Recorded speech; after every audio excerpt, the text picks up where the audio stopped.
Chapter 481. Tuoba Chunsun's bladesmanship was simple and plain. His bladesmanship was straightforward and there were few fancy techniques. The rhythm was clear and distinct. Obviously, it was born from the killing of battle formations. The treachery of this Baemang's heaven-titled aristocratic family's son lay in the fact that he was able to switch between one hand and both hands rapidly. Only when there was no fixed pattern or unsheathed sword would people be afraid of him. This was similar to Su Fengnian's sheathed spring thunder at his waist. However, Tuoba Chunsun's advantage was that he had the demon in brocade robe and Duan Bo Air backing him up. As long as he was not killed in one strike, he could focus on his bladesmanship without any scruples. On the other hand, Tuoba Chunsun's physique was almost unparalleled in the world. Tuoba Chunsun was in high spirits as he fought to his heart's content. His bladesmanship became more and more ferocious. It was obvious that he was using battle to nurture battle. All the elite soldiers in the world were trained this way. On the path of martial arts, there were countless people who took this path. However, ordinary martial artists did not have a terrifying family background like Tuoba Chunsun's. Once they failed miserably, they would be consigned to eternal damnation.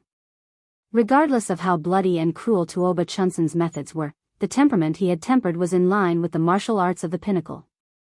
Su Fengnian kept his blade sheathed but did not show any signs of pulling it out. He only swung his hands and fought barehanded with Tuoba Chunsun and his bladesmanship. Several times, he was able to seize an inch of advantage. He imitated Miss Hehe and used his hand as a blade. One time, he succeeded. Just as he was about to blast this Baemang general's chi to pieces with stacked thunder, he was suddenly knocked away by the colorful python. This time, he was quick-witted. His left hand cleverly moved the spring thunder at his waist. The short blade circled around his body and bounced to the side of Tuoba Chunsun's waist. Then, he was slapped on the face by Tuoba Chunsun, sending Tuoba Chunsun flying. Just as he was about to give chase and beat him while he was down, he was entangled by Duan Bo Air, who was proficient in close combat, allowing Tuoba Chunsun to recover his momentum. Tuoba Chunsun looked at the young man who was not at a disadvantage in close combat with Duan Bo Air. He took a deep breath and stabilized his breathing. He smiled and said, "Fun, fun, fun." Duan Bo Air was ranked 6th among the top 10 of Baemang's Devil Dao. He was different from the colorful python-embroidered sleeve man who relied on external forces and the female zither player who used music to bewitch him. He relied on his own vigorous combat strength and was known as the dragon spine and bare shoulders. He was the #1 expert in close combat in the prairie. He had broken countless experts who were at the level of a nation. He fought in close combat with great force and strength. His fist aura was like a thunderclap as he dodged and shifted. His moves were not inferior to Su Fengnian's swimming fish style. If it wasn't for the fact that Tuoba Chunsun had a weapon to distance himself from such a troublesome person, it would be impossible to deal with him. Tuoba Chunsun quietly adjusted his breathing and was not in a hurry to enter the battlefield to practice his saber. He was curious why this young man with a saber would rather engage in close combat with Duan Bo Air than draw his saber. With this person's mystical ability to control the saber away from his hand and the boundless sword aura that was like a surging river, it would be easier for him to draw his saber. When Tuoba Chunsun saw this fellow and Duan Bo Air punching each other's chests and taking a few steps back, he confirmed that this person was indeed in the Vajra realm. He let out a mouthful of turbid air and waved his saber. He laughed heartily and said, "Although I don't know how your Vajra realm can suppress the python's poison temporarily, I don't believe that you can exhaust the three of us by taking turns." Although Duan Bo Air was forced back by a punch, his expression remained normal. He was a little surprised by this young man's inner strength and patience. He silently withdrew from the battlefield and left it for the young master to practice his saber. Su Fengnian stretched out his thumb and wiped away the trace of blood at the corner of his mouth.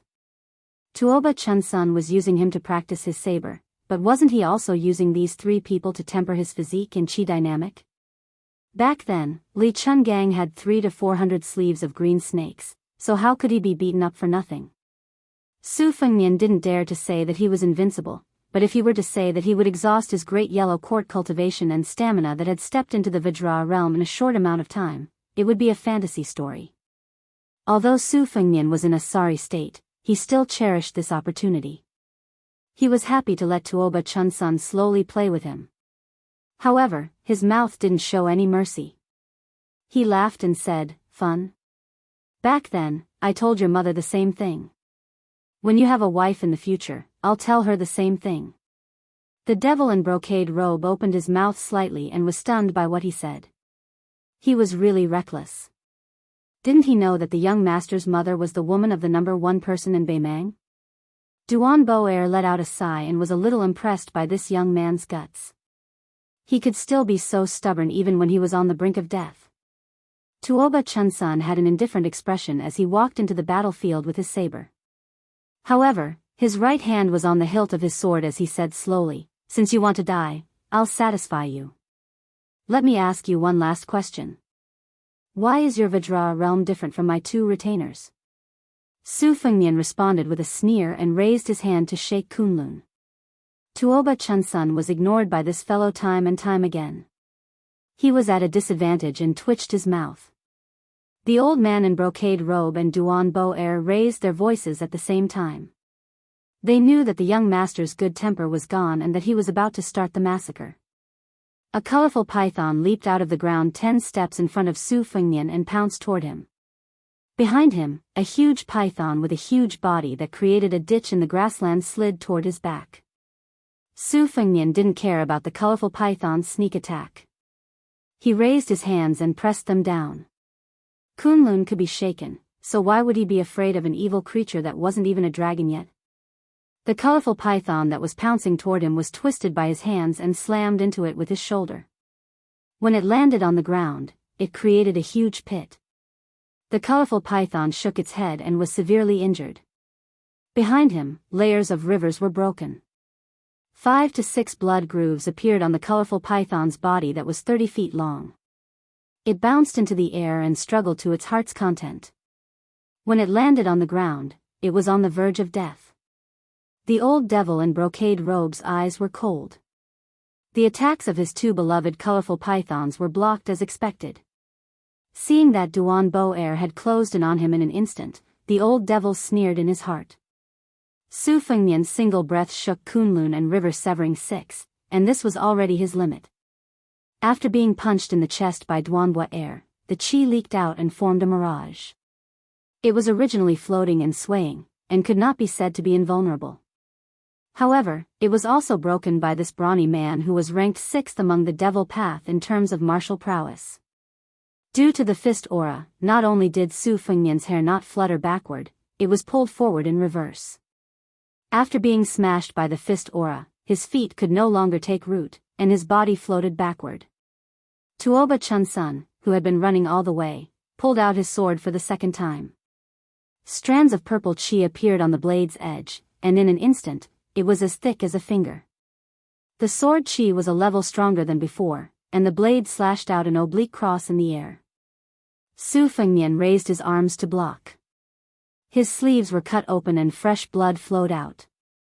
Tuoba Chunsun didn't show mercy after gaining the upper hand. With the blade and sword in his hand, he was dazzling like a bouquet of flowers. When the two finally stood in the flying dust, Tuoba Chunsun knocked his blade and sword against each other, shaking off a few drops of scarlet blood. Su Fengnian's hair was disheveled. He had a purple mark between his eyebrows as if he had opened the heavenly eye. He reached out and grabbed a strand of hair that had been cut off along with his headscarf in the air. He tied it into a knot and tied it into a headscarf. Chapter 482. Regardless of Tuoba Chunsun's family background or his outstanding talent, he always had the conceit of wanting the world to revolve around him. He was used to seeing people bow down to him, but when he saw this scholar of the Southern Dynasty silently tying his hair, he still couldn't suppress his fear and a burst of unprecedented jealousy. Although Tuoba Chunsun had an extreme personality that was tyrannical and bloodthirsty, his brain wasn't bad. Otherwise, he wouldn't have let Chu Cha or hunt in the periphery even though he had the upper hand. He was afraid that this fish would slip through the net and escape. At this moment, as he gritted his teeth, he took 2 steps back and gently put his sword and saber back into the sheath. He said coldly, "Duan Boerwi, you must make this kid draw his saber. The demon in brocade robe knew that once Duanbo Erwi, who was good at close combat, went all out, there would be nothing for him to do. He walked to a colorful python pet and squatted down. He took out a porcelain bottle that contained several kinds of rare venomous insects and poured them all into the mouth of the giant python that was severely injured by Duanbo Erwi. He then turned to look at the youth with the saber. It had been a long time since he had seen someone with such hatred. Moreover, this fellow was so young. He was like an old man in his 60s lying on the bed who envied those vigorous young men. He couldn't bear to see the young geniuses who were far ahead in the martial Tao. This time, under his intentional or unintentional guidance, he had harmed a few young experts who should have had boundless prospects. Other than dying under Tuoba Chunsen's hands, some became food in the colorful python's stomachs. There were also some whose limbs were torn apart by Duanbo Erwi's brute strength. None of them were spared. Today, this unfortunate youth who had become a hunting target would have an even more miserable ending. Since Duanbo Erwi was known as the dragon spine and bare arms, his limbs, knees, and shoulders were all lethal weapons. Now that he had received the young master's order, he no longer concealed himself. This burly man originally had a leopard's head and round eyes. After he revealed his ferocious appearance, experts would know that his killing intent had been aroused. His hair was the tip of his blood, and his fingers were the tip of his tendons, which could cut iron like mud. Duanbo Erwi's blood circulation and chi circulation had reached their peak. The domineering aura of a Vajra realm martial artist was on full display. Chi flowed from his tendons to his limbs. Every time he took a step, the grass would sink. His punches had no pattern. Su Fengnian's Fata Morgana, which he had constructed using the yellow quart, was like a bronze mirror that had been smashed by an iron hammer. Although it rose layer by layer like tidewater, it was still shattered layer by layer. His arms were already injured by Tuoba Chunsen's saber and sword. As he blocked the attack, his long robe was dyed red with blood. Duanbo Er turned around with a sinister smile and shouted angrily. His fist moved in a straight line, rudely breaking up the young saberman's skillful hand, and then he took a big step forward and rammed his shoulder into the saberman. Su Fengnian pressed both of his hands on his shoulders. For tails to 1000 Jin, but he also diverted the force and did not lose the momentum. One person charged forward, the other slid backward. Dust rose from all directions. With every step Duanbo Er took, the ground trembled. Looking at the cold face in front of him, he used his shoulder to push his elbow, and his elbow to push his hand. The strength of the dragon and tiger penetrated his muscles and bones like iron hooks. He punched his chest, and his internal energy poured out. With a bang, the young man was blown away by the punch. His body did not fall back in a straight line, but after his feet left the ground, he slid in a full half arc in the air before landing on the ground. His feet were like a dragonfly skimming the surface of the water, indescribably elegant. However, Duanbo Er was proficient in martial arts and killing. How could he give the young man a chance to catch his breath and climb up the tower? Taking advantage of the slight stagnation caused by the force of the arc, he calculated the right place to land and rushed forward like a wild horse galloping through a ditch. When he got close, his feet sank into the mud. His majestic body twisted like a fully drawn bow, and then he swept out a whip kick. A series of vicious movements were completed in an instant. Since the young saberman could not reach the peak of Mount Kunlun, he might as well sink his chi into his dantian and reach the yellow springs. He did not escape or evade. His feet planted firmly on the ground, and he used an incomplete Kunlun shaking style to forcefully resist this kick. This time, when they made contact, the chi of both sides were like firecrackers, and their momentum was as strong as thunder. Duanbo Er turned back his whip kick, and his body spun in midair. The second whip kick was aimed at the young man's head.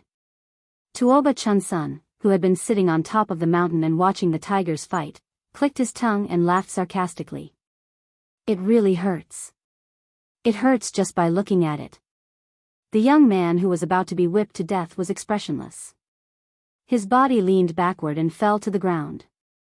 He slapped his palm, and his body spun rapidly like a spinning top. Duan Bo Air, whose whip kick missed, could retract freely. He retracted his whip kick, and took a step forward like a plow. Then he kicked the young man's waist. After the kick hit, he did not pursue the young man. Tuoba Chunsun and the old man in brocade frowned but did not say anything. Duan Bo Air, who had stopped moving, had blood flowing out of his leg. It seemed like his calf had been pierced by something. He reached out to touch his neck, and it was also dripping with blood. If he had not been startled and sensed that something was wrong, with Duan Bo Air's strength, that kick would have been enough to break the young man's waist and spine. Chapter 483. Su Fengnian, who had slid sideways, slowly stood up and spat out a mouthful of blood. He did not expect that he would not be able to inflict a fatal wound on the demon. The sparkling and translucent swan Ni was suspended in front of him while the slender Ame was hanging at the front of Duanhua Air's neck when he was in a kicking posture. At this moment, the realm of sword control was not enough to surpass the speed of the blade. Other than having a large stance, there were no substantial benefits. However, it was more than enough to kill the guard at the Duck Head Green Inn. Unfortunately, Duanhua Air's 5 senses were sharp and he managed to dodge the flying Ame. However, his calf was hit. With his Vajra physique, Swan Ni's sword pierced through his calf and it was not a big deal. As for the distraction of controlling the sword, Su Fengnian, who had suffered a powerful kick, was heavily injured. Duanhua Air touched the blood groove on his neck with his finger and sneered, "What a sinister method." The demon in brocade robe's face was gloomy. He had roughly guessed the truth. He thought that the word sinister was not enough to describe this young man's ability to prick people's wrists. He turned to look at his young master who no longer had a smile on his face. He rejoiced in his misfortune. The more the little fellow who had yet to draw his blade showed off his martial prowess, the more miserable his death would be. His young master's physique was single-handedly forged by Tuoba. His young master also lived up to the expectations of the Beimang army god. He looked around Beimang and his line of sight was fixed on the 18 people on the list. Following this, he could be considered to have no one in his eyes. This time, he had suffered a setback in Dragon Waste Prefecture. With second young master Tuoba's vengeful personality, how could he not bear this grudge? Su Fengnian spat out turbid air and blood clots. He nodded and smiled, "Sinister is sinister." However, 2 masters who are sitting steadily in the Vajra realm and a descendant of a prestigious family who is only 1 step away from the Vajra realm. The 3 of them ganged up on him and killed him. It was very honorable. Duanhua Air remained unmoved. All the bones in his body creaked. Tuoba Chunsun, whose eyes were burning, said, "Where did you get the sword control technique from? Tell me before you die, and I'll give you a quick death." Su Fengnian did not pay any attention to him at all. He just adjusted his breathing and recited the incantation. He meditated and nourished his Tao foundation, nourishing his qi, nourishing his spirit. The primordial yang did not leave to hide its true nature. The yellow court plant had the longevity lotus. 10,000 taels of gold would not be given to anyone. The beauty of the Taoism's great yellow court was not in harming others, but in nurturing longevity. What was longevity? Perhaps it was as illusory as the formless mirage, but the flow of qi was so fast that one would not know the mystery behind it unless they were in a life-or-death battle. Su Fengnian was secretly glad that he had practiced the Kai Shu style diligently. Under the destruction of the rolling dragon wall sword aura, the acupoints in his body seemed to have slowly opened up a blessed land, allowing him to freely choose the treasures. Although Su Fengnian only had 50 to 60% of the Great Yellow Courtyard, this cultivation base was really useful under the tempering of Li Chuangang's green sleeve snake sword aura. Otherwise, his body would have been badly damaged during the battle with Duan Bo Air. He would not have been able to withstand a few rounds of attacks from this devil. Tuoba Chunsun asked curiously, "You've even used this sword control technique that seems to be from the Wu family's sword tomb. Other than puffing yourself up at your own cost, you haven't pulled out your blade. Do you have any other tricks up your sleeve?" Tuoba Chunsun probably knew that this cold-faced arrogant fellow would not answer. He answered his own question, "I know. You must have more than one sword control technique. How many more do you have?" 2, 3, 4. Su Fengnian laughed. I do have a few flying swords. Tuoba Chunsun laughed as well. Duanbua Er Hui, continue. Duanbua Er Hui obeyed the order to continue the fight. The momentum of his fist did not decrease, but he paid more attention to dealing with the treacherous flying sword. To Bei Mang, the earth-shattering 9 swords that broke 10,000 riders 200 years ago was deeply imprinted in the hearts of all martial artists. Therefore, he did not dare to underestimate the swordsmen of the Wu family. The sword tomb had been quiet for 200 years. The Jianghu of the Liang dynasty was no longer afraid of the Wu family who used all the sword moves in the world. On the contrary, it was Bei Mang who still remembered it in his heart. It was indeed a great irony. Duanbua Er Hui was afraid of the elusive flying sword, so he had been carefully probing. Although he was distracted, it did not mean that his punches and kicks were not fierce enough. From the beginning to the end, he still had the advantage of suppressing his opponent with brute force. The black silk knot was like a woman's love, knotted with 1,000 threads. Su Fengnian did not understand the 7th page of the saber manual. Now that he had to try to understand it, he naturally could not understand it. When he fought with Duanbua Er Hui, he was just trying to make a Hail Mary effort. He hung the flying sword on the nodes of the black silk not according to the saber manual's embryonic form and constantly used it as a trap. Tuoba Chunsun watched patiently from the side and counted the number of flying swords. Excluding the first 2, there should be 4 more. He clicked his tongue and asked, Hey, there are already 6 swords. Have you emptied your treasury? Su Fengnian said calmly, seems like there's no more left. Soon after, the 7th dawn dew appeared in the sky. Even the strong-willed Duanbua Er Hui, who was an ambitious and ruthless person of the demonic path, had the urge to curse. The dawn dew and the 6 flying swords formed a black silk knot. It was like a heavenly net that enveloped Duanbua Er Hui, greatly limiting the power of this demon. Tuoba Chunsun sneered, give me another one if you can. As soon as Su Fengnian said, there's really no more left this time. He rewarded Duanbua Er Hui with a freshly made flying sword. Duanbua Er Hui was finally enraged. The flying swords left bloody wounds on this demonic path magnate's body. However, Su Fengnian was also punched and kicked several times. Every time he was hit, he would be like a kite with a broken string. When the 8th peach blossom sword appeared, Duanbua Er Hui, whose eyes were bloodshot from all the killing, punched the young man's chest. He ignored the wounds on his body and rushed forward, tearing apart the net. The kite seemed to be drifting. However, intentionally or otherwise, it borrowed the momentum and quickly drifted toward Tuoba Chunsun.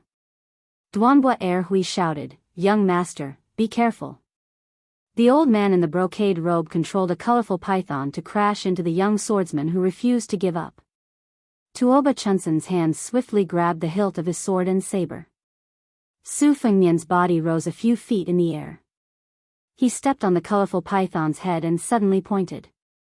Unexpectedly, he did not assassinate Tuoba Chunsun. Instead, he turned toward the demon in the brocade robe. He headed north. The spring thunder finally exploded.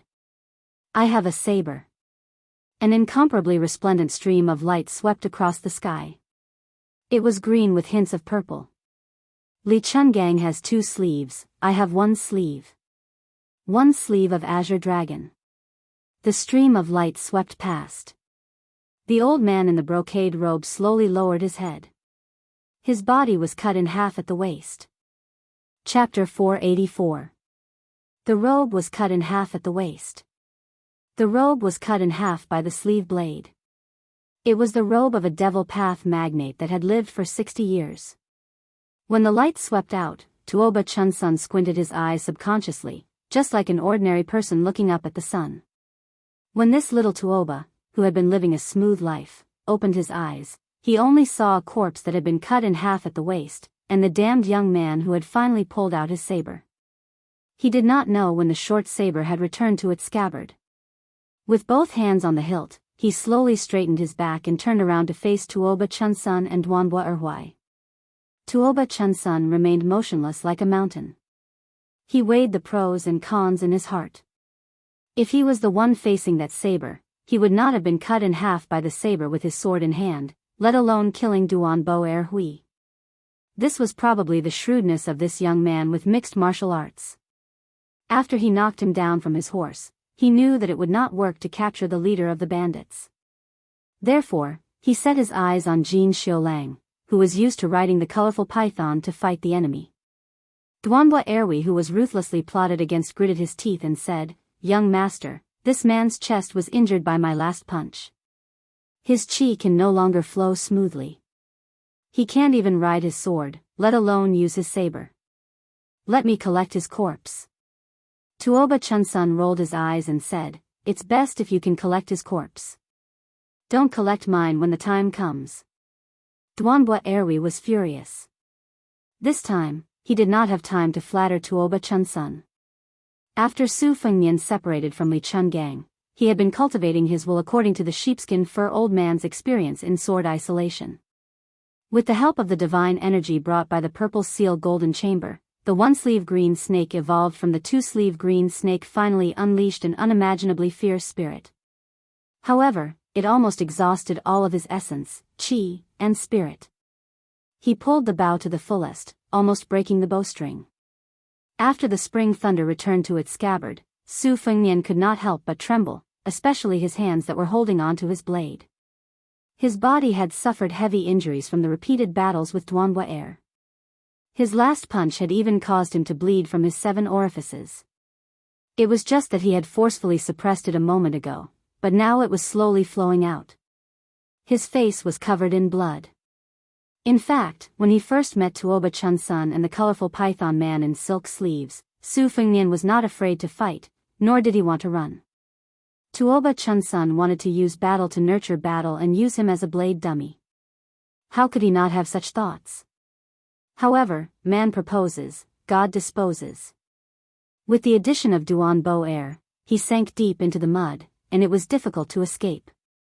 It was the first time that Su Fengnian heard about old godly swordsmanly nurturing the sword will. Since the sword could only be unsheathed when it was required to kill with one strike, otherwise the sword will would be damaged. Wouldn't that make him look like a bully?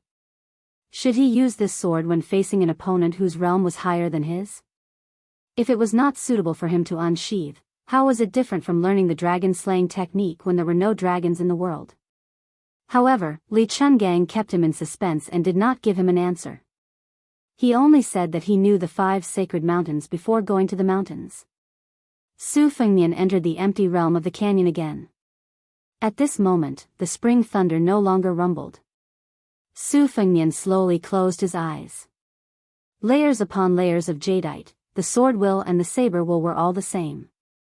Within the sheath of the small world, the spring thunder was full of vitality. The spring thunder that came out of its body scattered across the heaven and earth. It was as if it was rushing to the sea and then back again. It even went against the current and climbed up steadily. The line between life and death brought about great enlightenment. This was a clarity that could not be brought about by reading thousands of secret manuals in the martial arts library. It was like seeing the light with one's own eyes. This was the so-called lowering one's head and climbing the mountain for 60 years. Only then did one know that there was a lamp on the summit of Mount Kunlun. Tuoba Chunsun did not dare to take the risk easily. A plan came to his mind. He looked at Chu Cha, who was as cheap as an ant in his eyes. He waved at the horsemen who were already scared out of their wits and said with a smile, "Go, distribute 20 sabers to the herdsmen. Tell them that if they want to live, they have to hack this young man to death.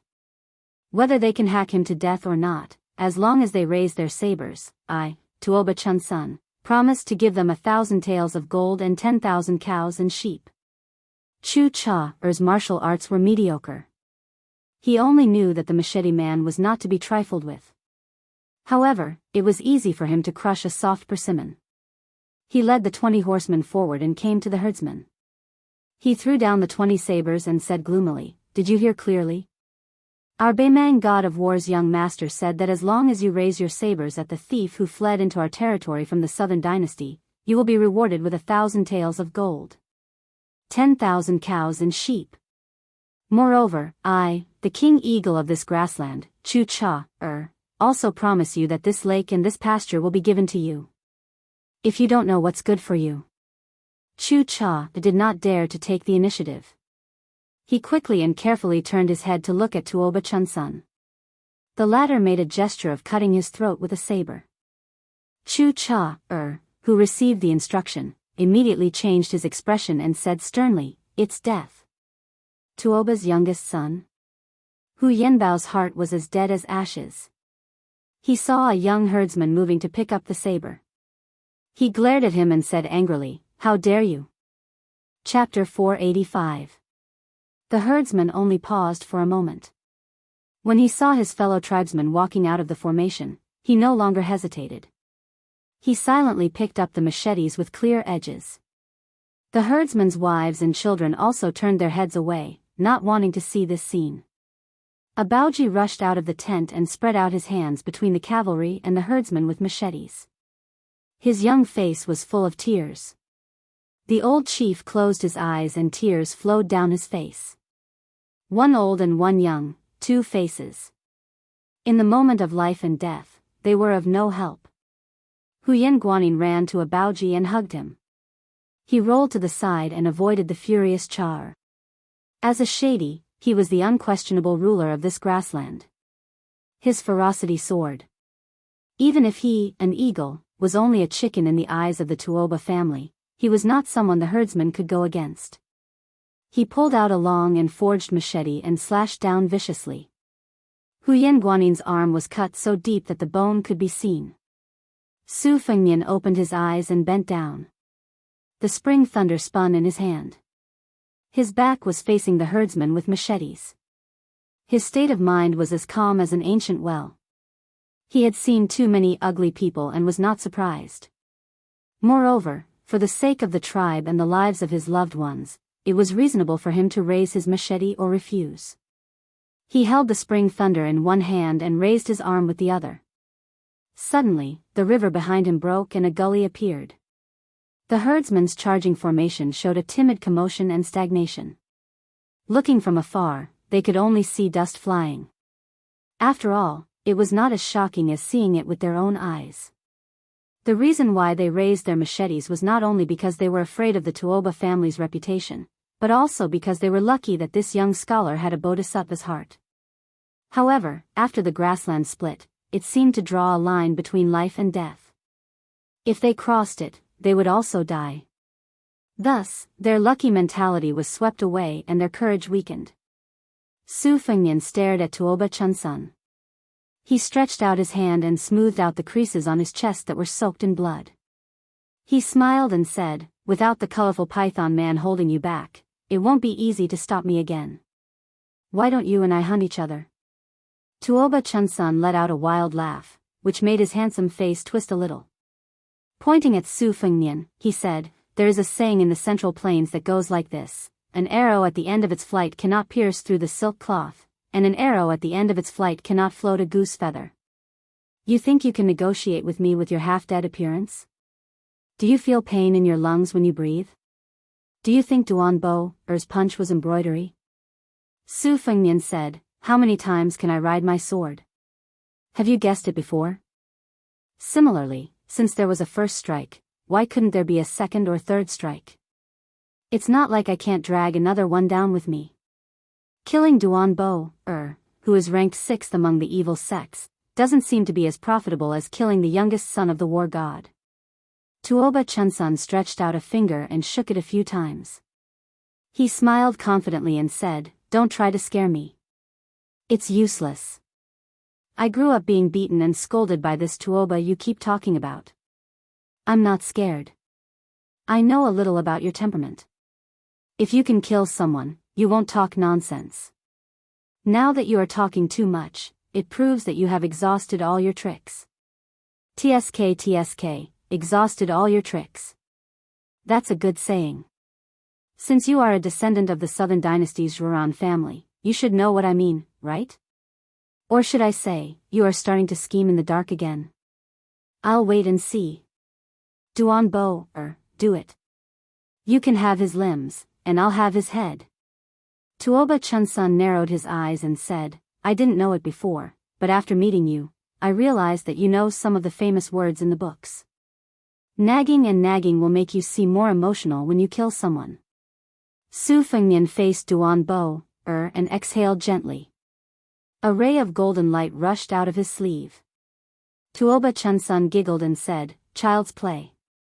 Your sword-controlling killing technique is worlds apart from the sword aura of one of my father's defeated opponents, the chess and sword music school." He had a frivolous expression on his face, but his eyes were cold. This flying sword that had never shown itself in the world was far superior to the 8 flying swords that were hovering in the air in terms of sword aura and speed. It was the golden strands that had formed half of the sword embryo. Tuoba Chunsun did not draw his sword. He only competed with the golden flying sword that had a tricky trajectory. He was like a passionate man teasing a girl in love, attracting bees and butterflies. The man and the flying sword were very beautiful. Su Fengnian was already facing off against Duanbo Erwi, who was charging towards him. Duanbo Erwi became more and more courageous as the fight went on. He was incomparably valiant, and he showed no mercy in his attacks. His entire body was wrapped in ropes, and when he moved, he could destroy mountains and shake mountains. Su Fengnian did not hide his weakness. He was determined to tear off the limbs of this young man who dared to divert his attention to control the sword in front of him. Duanbo's posture was relaxed. He attacked like a sledgehammer and attacked like a hook. His elbows seemed to be close to his ribs. He did not pull up much, but his explosive power was extremely frightening. The burly martial artist walked in the mud like a snake. His hands twisted and turned, creating an endless cycle of mutual generation. Su Fengnian had suffered a heavy blow earlier. Now that he had to multitask and attack at the same time, Duanbo finally found an opening and raised his knee. When Su Fengnian's head was rebounded by a huge force, his arms swept out and his entire body was sent flying. Su Fengnian muttered softly, "Lend me 3,000 qi to chop off your head." The golden light exploded. The flying sword that had been hiding its strength all this while was instantly fueled by its master's desperate attempt to gain the upper hand. Its speed suddenly increased by a few times and it pierced towards Tuoba Chunsun's glabella. It was a close call. Tuoba Chunsun, who could not dodge in time, raised his hand to block the sword with his palm. He tilted his head and the flying sword pierced through his entire palm, leaving a bloody scar on his face. Duanbo, who sensed the abnormality, was greatly shocked. He no longer pursued the young man who seemed to have no end to his tricks. He rushed to his young master's side, afraid that the flying sword still had a killer move. If Tuoba Chunsun, whom the military god had high hopes for, died in dragon waste state, not to mention Duanbo, even the entire Beimang demon sect would not be enough to accompany him in death. Tuoba Chunsun did not look at his palm. He slapped Duanbo's face and said furiously like a madman, "Go and kill him." The golden wisps flew in a semicircle and disappeared into his sleeve. Su Fengnian, whose face was as pale as a sheet of paper, staggered after landing on the ground. He swallowed the blood that surged up to his throat and bent his back as he ran forward. A few cavalrymen who were blocking his path were cut down along with their horses. Duanbo turned around and chased after him. Tuoba Chunsun's 5 fingers formed a hook. He raised his head and roared, "If I don't kill you, my surname is not Tuoba." Chapter 486. The colorful python swam around the corpse of Jinxiu Lang, occasionally lowering its huge head to gently touch it. Tuoba Chunsun's right hand was pierced by the flying sword, so he pulled out a knife with his left hand and chopped off the python's head that was caught off guard. He then slashed the retainer in Jinxiu Lang. It was more bloody and cruel than whipping a corpse. Chu Char did not dare to ride on the horse, and even after dismounting, he did not dare to get close to this young Tuoba for fear of being angered. Tuoba Chunsun chopped the loyal retainer that died because of him into pieces and glanced sideways at Chu Char. The latter trembled and knelt on the ground to beg for mercy. Tuoba Chunsun sneered, "Consider yourself lucky that you are an eagle master. Chu Char, send someone to bring all the eagles and riders of your tribe out. If you fail to kill the assassin who tried to assassinate me, your tribe can be removed from the prairie." Chu Char led the horse and trotted to Tuoba Chunsan's side. He handed over the reins and asked in a low voice, "What about these herdsmen?" Tuoba Chunsan said calmly, "The prairie is a promise. Naturally, we will give you gold, cattle, and sheep."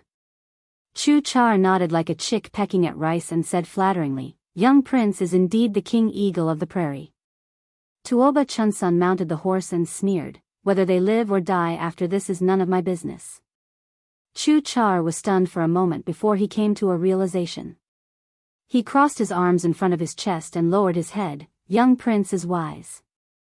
Tuoba Chunsan saw that there was nothing on the saddle and said expressionlessly, "Go get a strong bow and 3 quivers of arrows."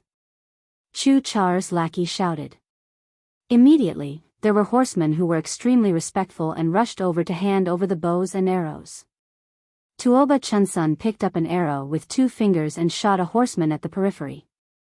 The arrow went straight through his head and he fell off the horse. Only then did Tuoba Chunsan squint his eyes and nod. He raised his head to look at the yellow eagle that was trained by Chu Char. Once again, violence rose in his heart. If Jin Xiaolang did not die, with his ability to train eagles, how could Chu Char, who was once an eagle master, be a match? The great sparrow trained by that old servant could even catch and kill eagles. This kid was really lucky. Tuoba Chunsan suppressed his killing intent and squeezed the horse's belly. He ordered, "Tell that beast of yours to keep a close watch. Every time you lose track of him, I'll cut out one of your eyeballs." Jin Cha hurriedly mounted the horse and followed behind the young prince. He came and went in a hurry. The herdsmen of Hu Yenbao's tribe all felt as if a heavy burden had been lifted off their shoulders.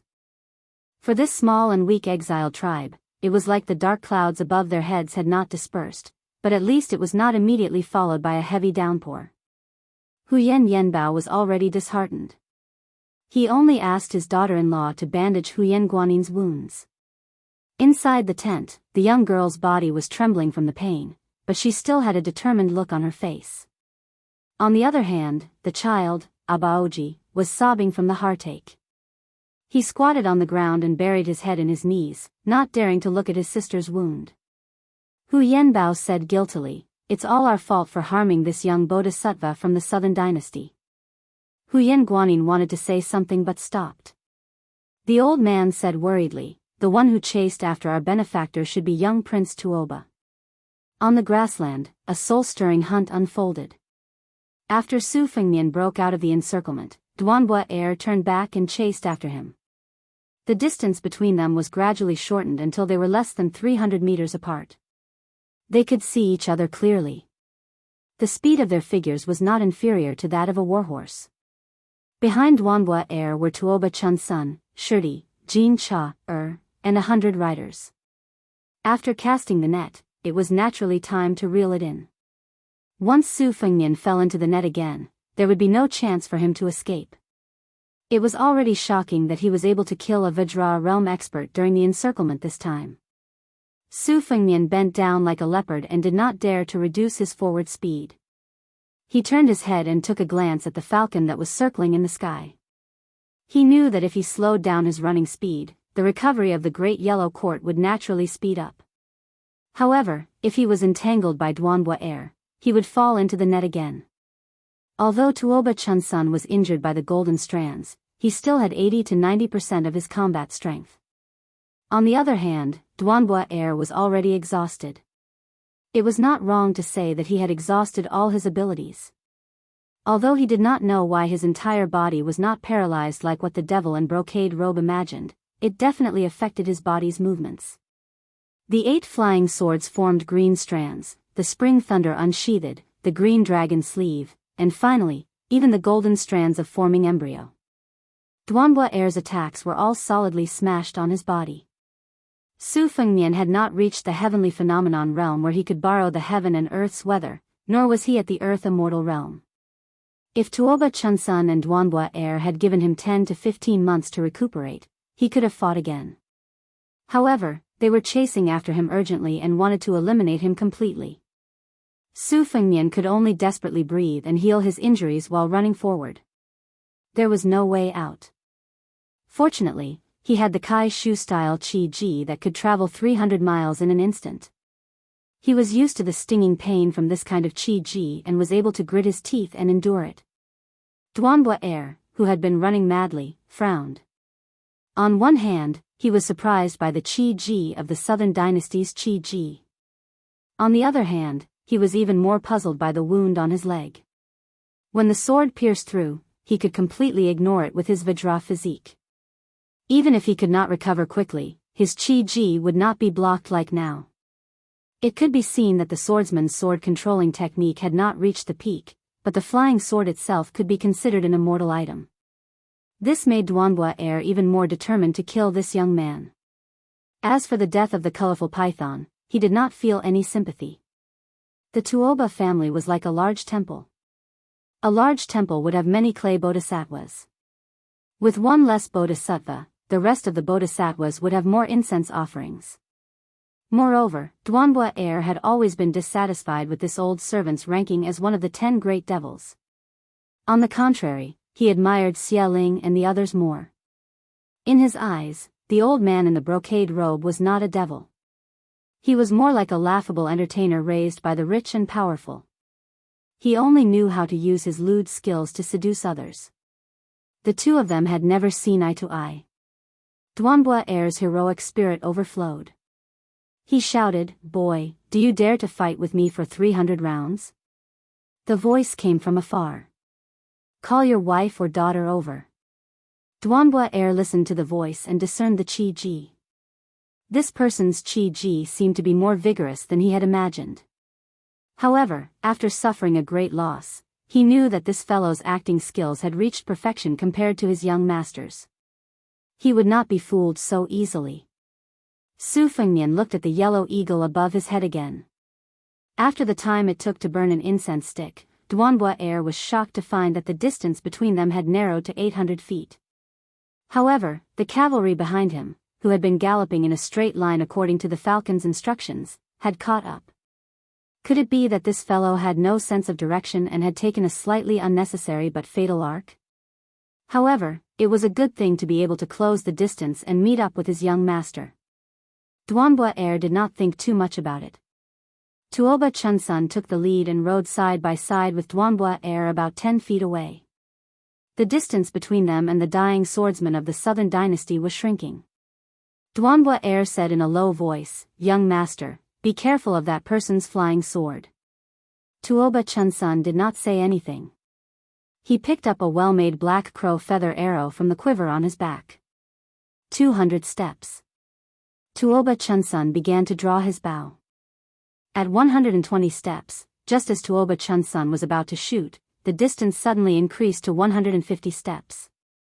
Then, he kept pacing back and forth between 130 and 40 steps. Tuoba Chunsun was not in a hurry. Normally, with the guy's speed, unless it was the best warhorse, it would be impossible to catch up with him. He might as well abandon his horse and chase after him. However, since he was seriously injured, it was a different matter. He was more than happy to play with this Southern Dynasty scholar slowly to death. When the time came, he would take his head and hang it in front of his family's gate. Finally, the distance between them shortened to 120 steps. Tuoba Chunsun drew his bow and shot. An arrow pierced through the air. Tuoba Chunsun took out his quiver and picked up arrows at an astonishing speed. Although there was a sequence of arrows, they all hit the man's back at the same time. It was obvious that each arrow was faster than the previous one. This was a kind of continuous arrow technique. Su Fengnian did not want to waste any of the qi in his body. He rolled forward and dodged 2 arrows. He waved his sleeve and was about to grab the last one. Tuoba Chunsun stood on the back of his horse and drew his bow to the fullest. He shot the arrow that he had been preparing for a long time. It went straight for Su Fengnian's glabella. Su Fengnian bent his finger and flicked away the previous arrow. He leaned his head back and kept his body close to the ground. He held the arrow with both hands and did a nimble roll. He used the huge force of the arrow to continue running forward. He broke the arrow in the process and suddenly raised his chi. A small part of the arrowhead was thrown into the sky. It pierced through the body of the falcon that was flying at a low altitude. Duanbua, who was still running, was dumbfounded. Tuoba Chunsun stood on the back of his horse and clenched his fist. One of his hands was dripping with blood. Su Fengnian laughed loudly. His body suddenly accelerated and the distance between them instantly increased to 100 feet. What's the use of treating you as 3 Vajra realm martial artists? If a heavenly phenomenon realm martial artist doesn't come, I won't be able to die here. I have something to do. This is the only chapter for tonight. It will explode tomorrow. By the way, I will ask for a red note. Chapter 487. Tuoba Chunsun was different from his sickly elder brother who had been dealing with medicine all year round. Tuoba Chunsun was born with divine strength. The Tuoba clan revered martial arts and valued strength. Almost all the youths in the clan had joined the army. They had high hopes for this young master who was about to step into the Vajra realm before the age of 18. This trip was also because the Baimang military god wanted Tuoba Chunsun to break through the window paper by himself. With Tuoba Chunsun's stamina, his equestrian archery skills were quite outstanding. He could shoot arrows continuously for 200 steps without any deviation in his aim. However, he had weighed the remaining strength of the Southern Dynasty's rich son. Within 100 steps, it could be fatal, but within 120 steps, it could be fatal. He did not want this guy to die so easily, so he had always wanted to shoot his back at around 120 steps. It would be best if he shot his hands and feet. Every autumn hunt of the palace, Tuoba Chunsun would go hunting with the army. When he encountered large prey, he would leisurely stay at the edge of the shooting range and shoot. This was the wisdom that had been honed when his father threw him into the ice field to fight with a white bear. At that time, his only weapons were a bow, a dagger, and a quiver of arrows.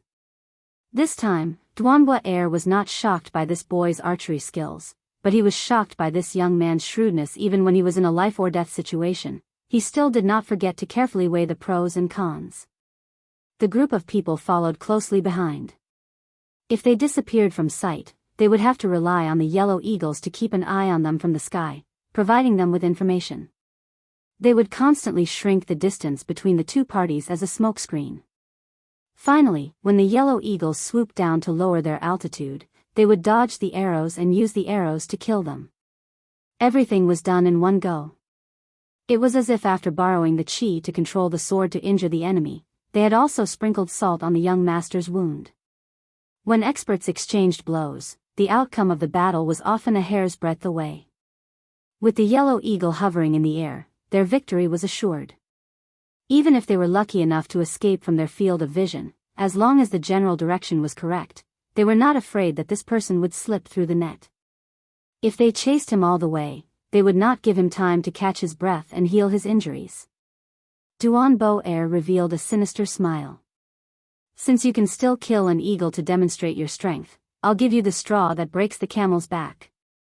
His coarse face was dyed a sickly crimson red. His eyes were pitch black, and his irises gradually faded until his pupils could no longer be seen. Even the cavalry, including Sidi Chichar, sensed the strangeness of the squire, and their horses became restless. Duanbo Air suddenly stopped his steps and made a gesture of throwing a spear. The 100 cavalrymen who were desperately riding their horses were baffled. The young prince's retainer did not have any weapons in his hands. Was he trying to take the machete man as a bird that would be frightened by the twang of a bow? As a city from the grassland, Chu Char was experienced and knowledgeable. She stole a glance at Tuoba Chunsun who was standing on the back of the horse. Tuoba Chunsun was indeed the son of the god of war. His servants were so powerful that any one of them could flatten a small tribe by themselves. Lightning Spear. This time, Duanbo Air had used his chi and blood to forcefully raise his realm, stepping into the spirit void false realm. He bent his arm as if he was raising a spear and stepped on a series of pleasing intersecting steps. When he threw the spear, his left leg made a subtle but decisive step, driving his forearm forward in a whipping motion. There was an ear-piercing whoosh as a spear invisible to the naked eye pierced through the air. Wherever the spear passed, there would be ripples caused by the vacuum. It was like a comet sweeping past, arcing towards Su Fengnian's back. Duan Bo Er was born in the Chang tribe and had been good at using featherless javelins since ancient times. The javelins were slender and sharp, and those with great strength could pierce through several armors. He had participated in hunting since childhood and was known for his spear-throwing skills. When he was young, he met the great grandmaster spear immortal Wang Xiu, who was at the peak of martial arts. He was taught the profound meaning of the spear and eventually created the lightning spear divine ability. 8 years ago, he fought with a famous demon from the devil path and killed him with 2 spears. Duan Bo Er did not dare to use this kind of spear technique that consumed a lot of qi and blood. Moreover, it had the advantage of catching Su Fengnian off guard and attacking from a distance. It could be seen how much importance Duan Bo Er had placed on Su Fengnian. After Su Fengnian clearly knew the identities of Tuoba Chunsun and the others, especially when he started to flee, he had been waiting for Duan Bo Er to use his famous technique. The lightning spear that was known as the 3 spears splitting mountains had finally arrived. Along the way, the scattered great yellow courtyard, other than the broken arrows used to kill the yellow eagle, were all prepared to block this spear. There was no need to think about dodging. The lightning spear that was thrown out was guided by Duan Bo Er's qi from afar. It was not like an arrow that had a fixed target. This was similar to the superior sword controlling technique. The mark between Su Fengnian's brows had already turned purplish black. He did not care if he was in the state of terminal lucidity. He stopped and turned around. Both of his hands twisted the spring lightning and his body flew backward. The spring lightning once again formed a huge mirror of qi wall in the valley. The conflict between the two was decided in this one move. Duan Bo Er was undoubtedly still a powerful crossbow. Su Fengnian's strength had become weaker. The round mirror was shattered by the lightning spear and the spring lightning was sent flying backward. The lightning spear changed its trajectory slightly and pierced into Su Fengnian's ribs. After penetrating through, it still blasted a hole as tall as a person on the ground, causing dust to fly everywhere. Duan Bo Er could be considered to have avenged Tuoba Chunsun for stabbing his palm with the flying sword. Jin Cha, and Bai Chi finally felt relieved. This guy was really too troublesome. This time, he should have accepted his fate and died, right? Su Fengnian's body fell heavily on the ground. He struggled to sit up, but he could not stand up anymore. He took the spring lightning beside him and sat down cross-legged, placing it across his knees. The blood that gushed out of his mouth had already turned black. If he did not wipe it off, it was destined that he would not be able to wipe it clean. Su Fengnian only stretched out his hand and rubbed his hair. His body, hair, and skin were all given to him by his parents. Chapter 488. Ever since he was a child, Li Shan had joked that he looked like a rich man from the north and the south. No wonder he was reincarnated into the Su family. His eldest sister, Su Jihu, always joked that of the 4 people in the family, he looked the most like their mother. Their facial features were the same, their eyes were the same, and even their hair was the same. She always said that she was very jealous. Su Fengnian's vision blurred. His mind flashed, and he thought of many trivial things. He thought of Su Zhao's hunched back, the 4 siblings laughing and playing, the spirit-suppressing song of Prince Liang's mansion on Mount Qingliang, the white robe that had been a heavy shadow in his heart since he was a child, the old man's sword came and went, and the bloated hill on the military parade platform by the Guangling River. Too many people and too many things flashed by. He didn't know why, but when his life came to an end, he felt sorry for his father, Su Shao, for not being able to take over the burden of 300,000 cavalrymen from him, and for not being able to ease his shoulders. In the end, he thought of a woman's dimples. Although they grew up together, they couldn't be called childhood sweethearts. He had lived for no more than 20 years, but he had already seen all kinds of women. Perhaps it was just as the head maidservant Sweet Potato had said. He appeared to be affectionate, but was actually heartless and cold.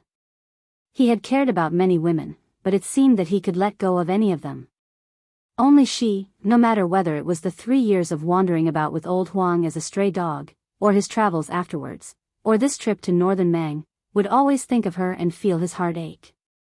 If the world knew that Su Fengnian, who already had the hereditary title in his hands, was going to Beimeng alone, they would definitely laugh. His Royal Highness had nothing better to do.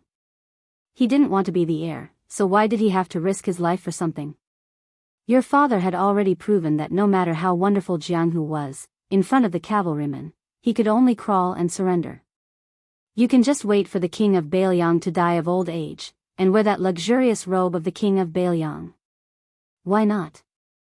Even if the whole world knew that Chen Jibao was a thorn in their throat and that they would most likely lose to him, even if the Su Fengnian turned a blind eye, it would only result in the loss of military power. The king of Bailiang was still the king of Bailiang, and the white-clothed war immortal was still the white-clothed war immortal. One sat in Bailiang, and the other sat on the border. The two sides were clearly separated, and the well water did not interfere with the river water. This was already enough to make people drool. Don't be discontented, and don't overestimate your capabilities. Regardless of whether you are Royal Highness or an idiot, even if you go to the Bailiang army, no matter how many military merits you accumulate, will you be able to challenge Chen Bai, who rose from the Great War of the Spring and Autumn period? You can force soldier Saint Yi Baikue to death? How many years do you have to build a direct line of soldiers under Chen Jibao's nose? Taking a step back, Chen Jibao killed Great Grandmaster Wang Xiu, who was once as famous as Li Chungang in Fengdu green robe and Fu Jiang in red armor. What qualifications does Su Fengnian have to compete with him on the same stage? In the entire Liang dynasty, no one thought that he could be like the king of Bailiang and control the 300,000-strong cavalry. It was funny, but this seemed to be the reason why the middle-aged man in the capital, Great Peace City, allowed the eldest son of the king of Bailiang to do whatever he wanted. In such a big dynasty that ruled the spring and autumn period, there was not a single young person who was so important to the emperor. Su Fengnian's fingers trembled as he tied his loose knot. That night, Su Xiao said, "Fengnian, if you die in Beimeng, Bailiang will be handed over to Chen Jibao. The Bailiang army has changed its tune. This is nothing to me, Su Xiao. But if you die, as your father, I can only do what your mother did when she entered the palace alone. I can't take revenge." Su Fengnian joked at that time, "As a father, you are really useless. If my disappointing son dies in Beimeng, you can lead the Bailiang cavalry all the way to Beimeng's palace. How domineering would that be?" Su Xiao was silent for a long time. In the end, he chuckled and said, "Father also wants to and will do that. But I'm afraid that you will really die, so I said some discouraging words to deceive you. My Su family has 300,000 cavalry. No matter what, we will destroy half of Beimeng's national strength. How can father do such a domineering thing better than you?" Su Fengnian laughed and said, "Of course I won't die if I don't have to." Just thinking about it made him sullen. Su Xiao, who never hit this son of his, slapped Su Fengnian's head. The general, who never believed in ghosts, actually spat a few times and jokingly scolded him, "Don't say such discouraging words." Then, he muttered to himself a few times, "Children's words carry no harm." Su Fengnian replied helplessly, "You're already 20 years old. What children's words carry no harm?" Su Xiao shook his head and didn't say anything else. Su Fengnian closed his eyes and put his hands on the spring thunder. He understood some things. Why did Su Xiao still like to sew shoes like an old farmer? Xianyuan Jingxing should have been like Zhang Julu, knowledgeable about the world. At the very least, he could have been close to Sun Ping. But he was blocked outside the door of his family of 3, on the Mount Hui of the Xianyuan surname. Even if he became a Confucian sage, he still couldn't take half a step out. The one who rode the ox eventually went down the mountain. But what was the difference between going down the mountain and going up the mountain? Old Manly wearing a sheepskin coat at 16 years old, King Kong at 19 years old, Xian Ji at 24 years old, celestial phenomenon. Why was it that after losing his arm, he was still at the gates of hell on the river, making a few smiles and a flying sword? In the end, it was all one word. Su Fengnian thought of her dimples and stood up shakily. Even if he didn't admit it, he knew that he liked her. If he didn't like her, how could he not get tired of looking at her after so many years? He just didn't know that he liked her so much. Since he liked her but couldn't say it out loud, he shouldn't die here. After Su Fengmian opened his eyes, he wiped the blood with his sleeve and shouted with a smile, Jiang and I like you. Tuoba Chunsun laughed coldly, but he couldn't laugh again. A young woman came over on a sword. Behind her, there was a Confucian in a green robe who was walking on the waves. The woman stood on a long sword, floating in the air in front of the guy who was in a dead end. She glared and said angrily, "Why did you call me shameless?" Chapter 489. It was a scene of a young man and a young woman reuniting after a long separation. The man fought against 3 Vajra realm experts by himself and even killed one of them. Even though he was defeated, it was still an honorable defeat.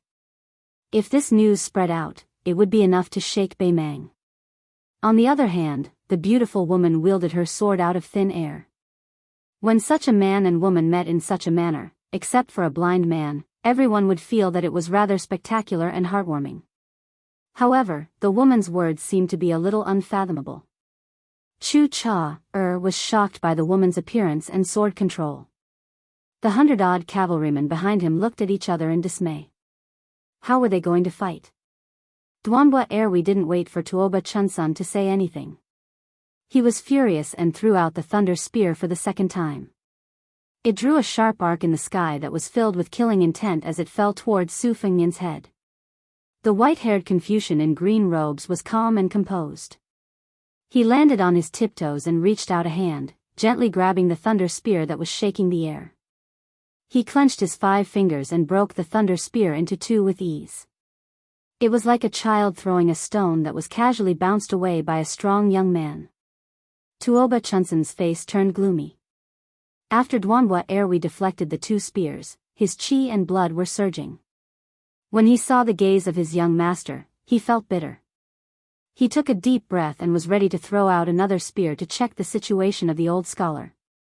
However, when this devil didn't care about his internal injuries and raised his chi activity, Tuoba Chunsun saw the middle-aged scholar in Southern Dynasty's attire waving his sleeve. The wind and clouds in heaven and earth changed as he waved his sleeve like a dragon. Duanbua Erwi's chi activity was like a battlement that was hit by a huge rock that weighed 1,000 kilograms. He staggered a few steps back and spat out a mouthful of blood. His chi was extremely chaotic. Duanbua Erwi was indeed a loyal servant. He shouted in exasperation, "Young master, leave quickly. Don't bother about me." Tuoba Chunsun's feet were rooted to the ground, and his body didn't move an inch. It wasn't that he didn't want to leave, but it was as if he was wrapped in endless strands of fate and couldn't move. After the middle-aged scholar kept his sleeve, he said lightly, "I'm Chao Chongqing from West Chu. Many years ago, I took in this disciple, Su Qi, in Beimang's Southern Dynasty. I don't know how you got into a situation where you won't rest until one of you is dead." Chu Cha and the group almost fell off their horses. Chao Chongqing. This was the first celestial being who entered Liang Imperial Palace 3 times. "If you have the ability, go show your prowess to my father. Why are you being calculative with a junior like me?" Chao Zhangqing smiled and said, "Young prince, don't try to provoke me with words. If I have the chance, I will fight with Bodhisattva Tuoba. However, I believe that Deng Tea has already passed Gusai State and is heading north to the imperial tent. If I go there now, I will be suspected of taking advantage of him." Tuoba Chunsun suddenly smiled brightly and said with a cheeky smile, "Uncle Chao, you are being too serious. Among the 10 people on the martial roll, other than Wang Xianji from the martial emperor city, my father respects you the most. He personally said that Chao Qingyi is the well-deserved Confucian saint in this world. I didn't know this person was Uncle Chao's disciple. If I'm rude, I hope Uncle Chao doesn't mind. No wonder this person could kill my retainer. His name is Su Qi. Congratulations to the Southern Dynasty for having a young talent who can stand shoulder to shoulder with Yelu Dongbei and Murong Longjiang." Chao Chongqing only said, "I just entered the realm of land immortal. I'll definitely fight with Tuoba in half a year." Tuoba Chunsun was so angry that he almost vomited blood. He wanted to slap himself. The three sects had two sages, Qilin, and Buddha dragon tree. He was wondering why Confucianism, the most powerful sect, lacked a land immortal. And it just so happened to be Su Chi's master. Tuoba Chunsun calmed his mind, and he no longer had his cold-blooded temper and arrogance from before. He lowered his head and asked gently, "Uncle Chow, can I return to the Northern Dynasty?" The lady whose beauty could be ranked in the top 3 leaped down from the great Liang dragon sparrow sword. She faced Tuoba Chunsun and said coldly, "If you want to kill him, I'll kill you." The great Liang dragon sparrow was intelligent. It circled around the lady like a little bird. This scene made Duan Bo shudder. How old was this lady? Was she really a sword immortal? A female sword immortal in her 20s? Tuoba Chunsun cursed this Southern Dynasty scholar with the surname Su. Not only did he have a master that made others jealous, but he also had a beauty that even he was jealous of. He quickly smiled and said, "Since I already know that brother Su Chi is Uncle Chow's direct disciple, I won't dare to provoke you. Goodbye. When we return to the Northern Dynasty, the Tuoba clan will treat Uncle Chow and the rest with respect." Tuoba Chunsun solemnly bowed and bade farewell. Just like that, the curtain fell on the hunting expedition that was as loud as thunder and as heavy as raindrops. Su Fengnian's vision was still blurry. He was like a fish that was thrown onto the shore. He gasped for air and laughed while enduring the pain. "Little mud man, if you talk like that, others will misunderstand that I'm living off you." Jiang Ni raised her eyebrows and was about to reward him with a sword. However, she held herself back when she saw his condition. She disdained to hit him when he was down. Su Fengnian sat down. His tense heartstrings relaxed again and again. He kept vomiting blood but still controlled a flying sword to nourish his fetus. Qiao Chongqing smiled and shook his head. He walked to His Royal Highness and sat down cross-legged in front of Su Fengnian. He didn't delay Su Fengnian from using the secret technique of Wu family's sword tomb to nurture the flying sword. When the flying sword entered his sleeve, he tapped 16 acupoints consecutively with one finger to temporarily suppress Su Fengnian's qi dynamic. He said warmly, "His Royal Highness has actually just entered the realm of Great Vajra, cultivating both Buddhism and Taoism. This is surprising and delightful." Su Fengnian, whose face was pale, frowned and smiled bitterly. "Great Vajra realm? Similar to Li Xiaoxin of the two Zen temples?" Qiao Chongqing smiled and nodded. "Even though she has just entered this realm, she's not much different from an ordinary mature Vajra realm." Su Fengnian glanced at the little mud man who had her back facing him deliberately. He asked curiously, "Why is she riding a sword and flying?" Qiao Chongqing was about to speak when Jiang Ni snorted coldly as if to remind him. This official smiled and didn't explain. Chapter 490. Su Fengnian smiled and said, "If I had to guess, it must be that practicing swordsmanship is too difficult and only picked the most fun and scary sword riding with Old Li, right?" Jiang and I turned around and said angrily, "What? Even if I only know how to ride a sword, I'm still better than you. You came to Beimang alone and pretended to be a master. Without your retinue and Bailiang cavalry, you were still beaten so badly." Look, a casual sentence had revealed the truth. Qiao Chongqing smiled warmly. No matter what, the princess couldn't win against this Bailiang crown prince. Su Fengnian had a chance to breathe. His complexion gradually improved and the mark between his eyebrows turned from black to dark purple. He covered his chest and asked carefully, "How is old Senior Li?" Qiao Chongqing sighed and said, "If he forced himself to hold on, he should have had 10 more years. But old Senior went with the flow and didn't care about his life. He felt that 3 or 4 years was enough to teach the princess the way of the sword." The little clay man's eyes turned red and moist. He choked and said, "It's all your fault." Su Fengnian was silent. Qiao Chongqing said softly, "The purpose of this trip north was to contact a few people of the spring and autumn period who were born in West Chu. Before I entered Beimang, I went to Bailiang Palace and met the great general. Only then did I know that your whereabouts were leaked. I promised to kill Chen Jibao to repay the favor, but your highness didn't agree. Later on, the great general also declined. The great general only asked me to pass a message to you. Su Fengnian smiled and said, speak. Chao Changqing flicked his fingers and continued to treat Su Fengnian's injuries. He said, the great general wants your highness to go home early. Su Fengnian smiled bitterly and said, it's easy for you to say. Jiang and I said angrily, you asked for it. Su Fengnian glared at her, and she glared back at him. They stared at each other. Chao Changqing pretended not to see and said, after your whereabouts were leaked, there were 2 people in Beimang who were hired to kill you. I only know one of them is a blind female zither player from the 10 Devil Path. She is just like the Korean Ren Mao of the Liang dynasty. She is the best at pointing fingers and killing Vajras.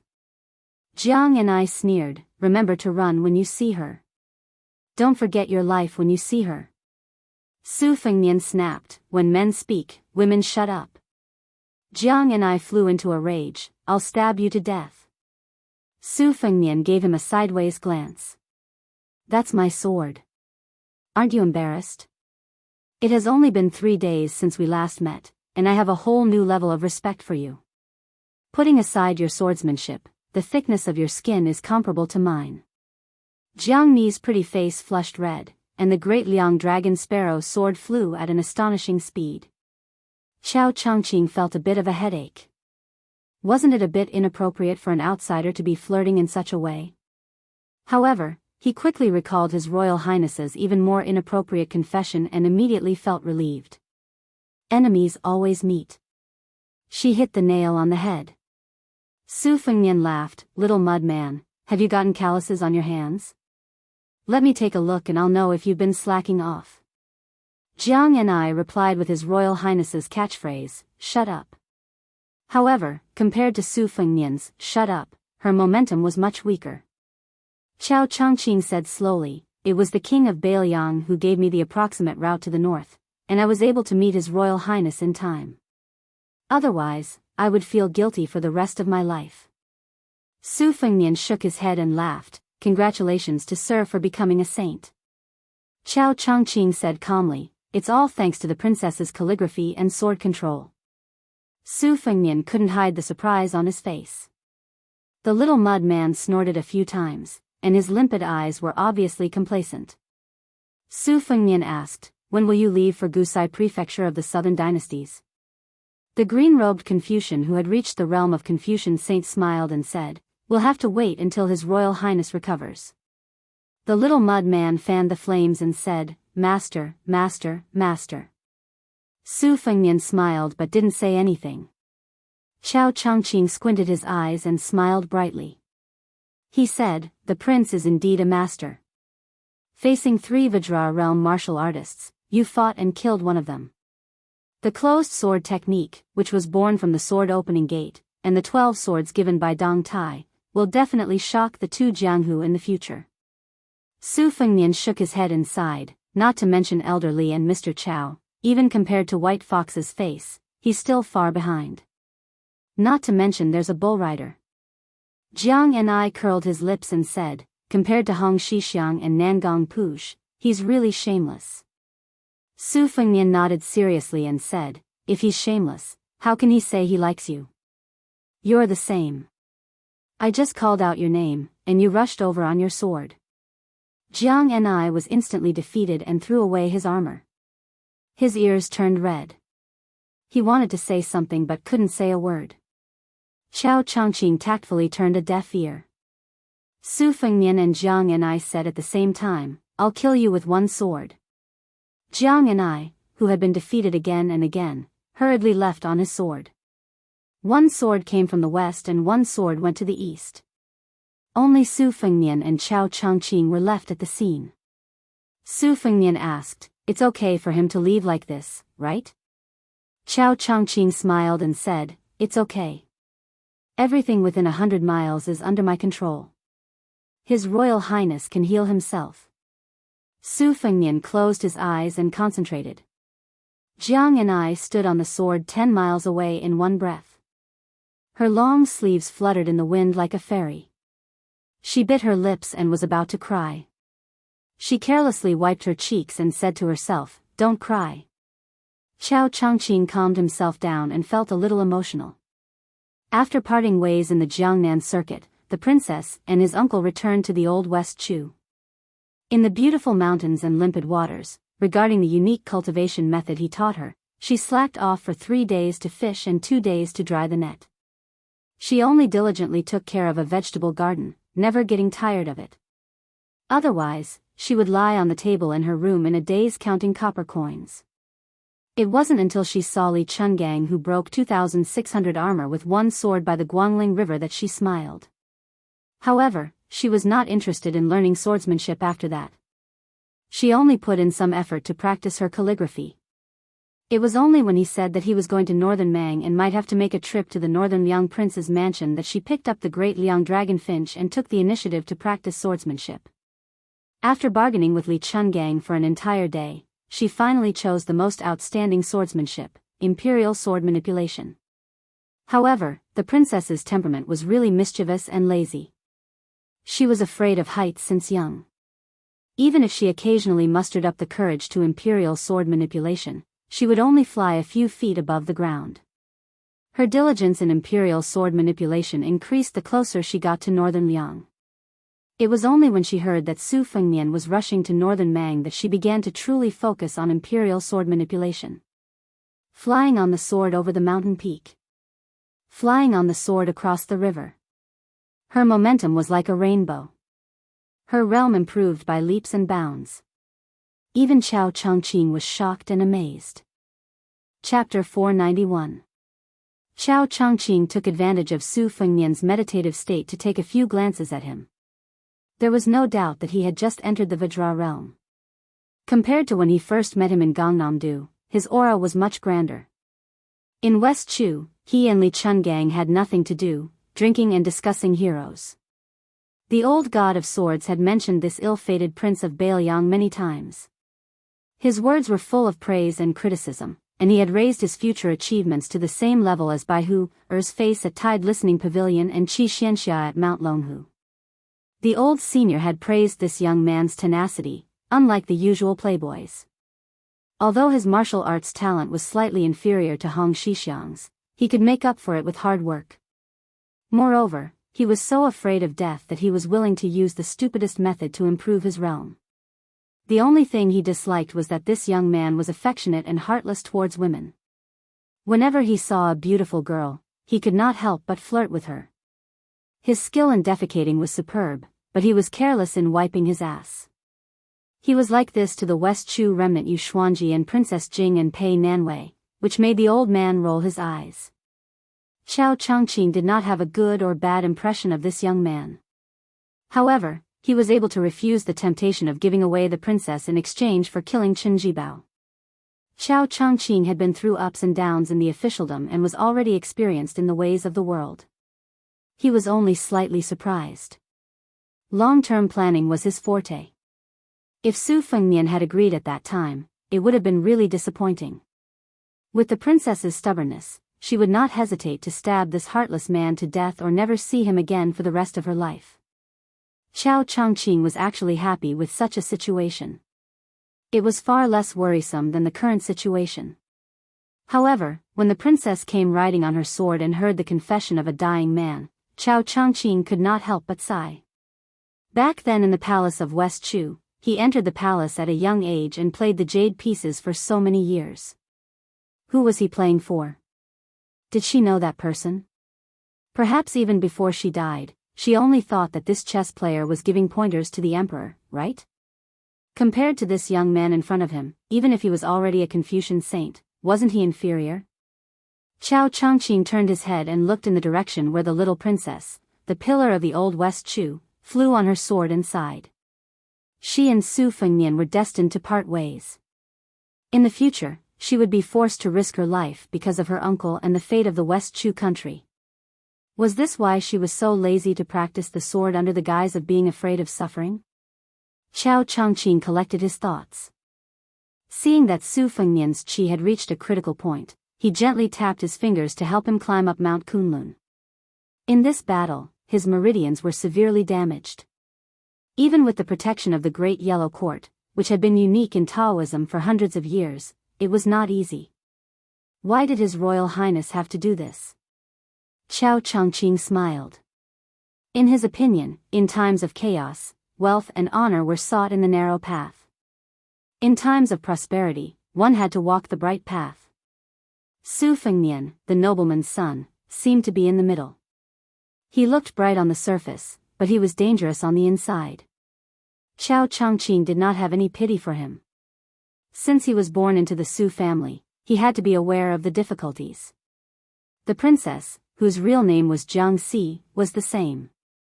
How could she be an indifferent woman with great fortune on her back?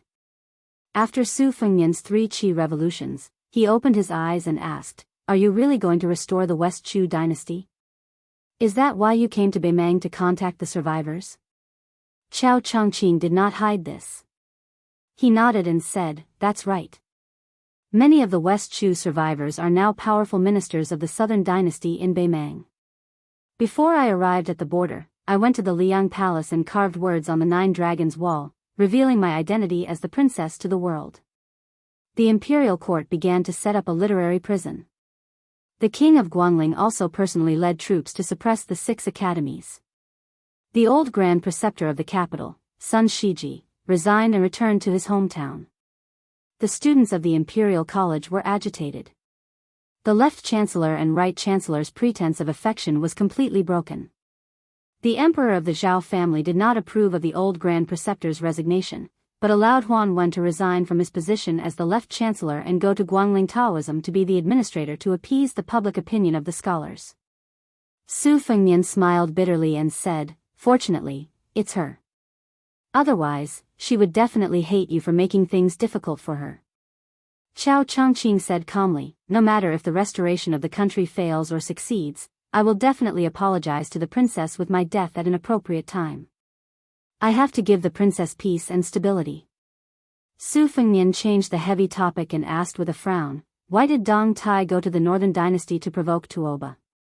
Qiao Changqing, who was sitting upright and still, stretched out 2 fingers to stroke a lock of hair and smiled. 3 months ago, I fought with him at the ruins of the Western Wall. It was at that time that I had ascended. Dong Tai said that fighting with me was boring and wanted to go to Tuoba to ask for a beating. However, although Dong Tai said it lightly, I know that this time, he will not fight with Wang Xianji. He will only use the martial emperor's city as a whetstone to sharpen his sword. This time, there will only be 2 results. Either he will die at the hands of Tuoba, or he will survive and become a sword immortal. Dong Tai's swordsmanship is only used to kill people. If he becomes a sword immortal, he will really have a chance to shake Wang Xianji's throne as the world's #1. Since the 12 flying swords were given to His Royal Highness, I guess when Dong Tai will stop using the peach blossom branch, the world will no longer dare to say that Wang Xianji and Tuoba can easily kill the remaining 8 people if they work together. Your Highness will continue to go deeper into Beimang in the future. Let's wait and see." Su Fengnian smiled and said, "Since you have become a saint, this statement is not valid." Qiao Changqing shook his head and said, "In the eyes of the world, the saints of the 3 sects have high realms. However, when it comes to killing, they are too weak. This time, I entered the realm of Earth Immortal to build momentum for the princess. If I were to fall into the eyes of the hidden experts, would only be a laughing stock." Su Fengnian went straight to the point and joked, "Sir, you are too modest. A saint is a saint. Who dares to look down on you? If I had your realm and didn't have any status to worry about, I would also go to the palace to make a scene and embarrass the 9-5 sovereign." Qiao Changqing's finger stopped beside a strand of hair. He then folded his hands on his knees and said with a smile, "If such a day really comes, Qiao Changqing will definitely go and watch." Su Fengnian smiled and said, "I was just saying." "Sir, don't take it seriously." Chapter 492. Qiao Changqing glanced at the vast grassland that stretched as far as the eye could see and said calmly, "Back in the day, there was an old man from West Chu who rushed to the frontier fortress. His horizons were broadened and he was deeply moved. This Hanlon also changed his poetry from that of a dancer to that of a scholar official. It can be seen that your Highness left Bailiang's eaves and went to Beimang alone. You have the foresight and boldness to establish your own family. Very good. Su Fengnian said bitterly, if teacher hadn't arrived in time, there's an 80 to 90% chance that I would have died here. Qiao Chongqing stared at the young man's face and said in a low voice, do you know how many times the king of Bailiang has fallen into a life-threatening situation in his military life? Su Fengnian said softly, Su Xiao is only a second-ranked martial artist, but he likes to take the lead. He himself said that it was because of great luck that he didn't die. He also said that he actually has the ability to lead a province's military and government. It's just that he was somehow pushed to the high position of king with a different surname. Qiao Chongqing said ruefully, the great general has attracted a lot of hatred and burdens for the Zhao family by becoming the king with a different surname. Do you think that the king of Zhao family doesn't want to do this? It's just that he doesn't have the national power yet. It's just like how the Empress of Beimang still doesn't have the national power to break through the gates of Bailiang. Su Fengnian smiled and said, teacher, I suspect that you're trying to sow discord. Qiao Chongqing laughed and said, Your Highness, you and I are well aware of that. Su Fengnian smiled but didn't say anything. The two of them looked at each other in silence. Su Fengnian finally frowned and said, It's a pity that Tuoba Chunsun left alive. Although teacher has temporarily taken in a cheap disciple and raised a flag for me, with the Tuoba family's background, it won't take long to find some clues. Qiao Chongqing said indifferently, the reason I saved him was to return the favor that Gangnam-do owed. From now on, I don't owe the Su family anything. Otherwise, with the enmity between the king of Bailiang and West Chu, it would be against my status if I didn't kill your highness. Su Fengnian said, we don't owe you anymore. Qiao Chongqing suddenly shook his head, as if he was helpless. On the other side, Jiang and I controlled his great Liang dragon sparrow to cut through the sky and made a big circle to intercept Tuoba Chunsun's group. Seeing that Qiao Zhangqing was not there, Tuoba Chunsun secretly let out a sigh of relief and said with a smile, May I know what advice you have for me? Jiang and I said indifferently, Go to hell. Tuoba Chunsun suppressed his anger and murderous intent. He was still smiling as he said innocently, Uncle Qiao has magnanimously let me go. Why don't you smile and forget about the enmity? Jiang and I jumped off the flying sword that was even more worthy of its name than Su Fengnian's.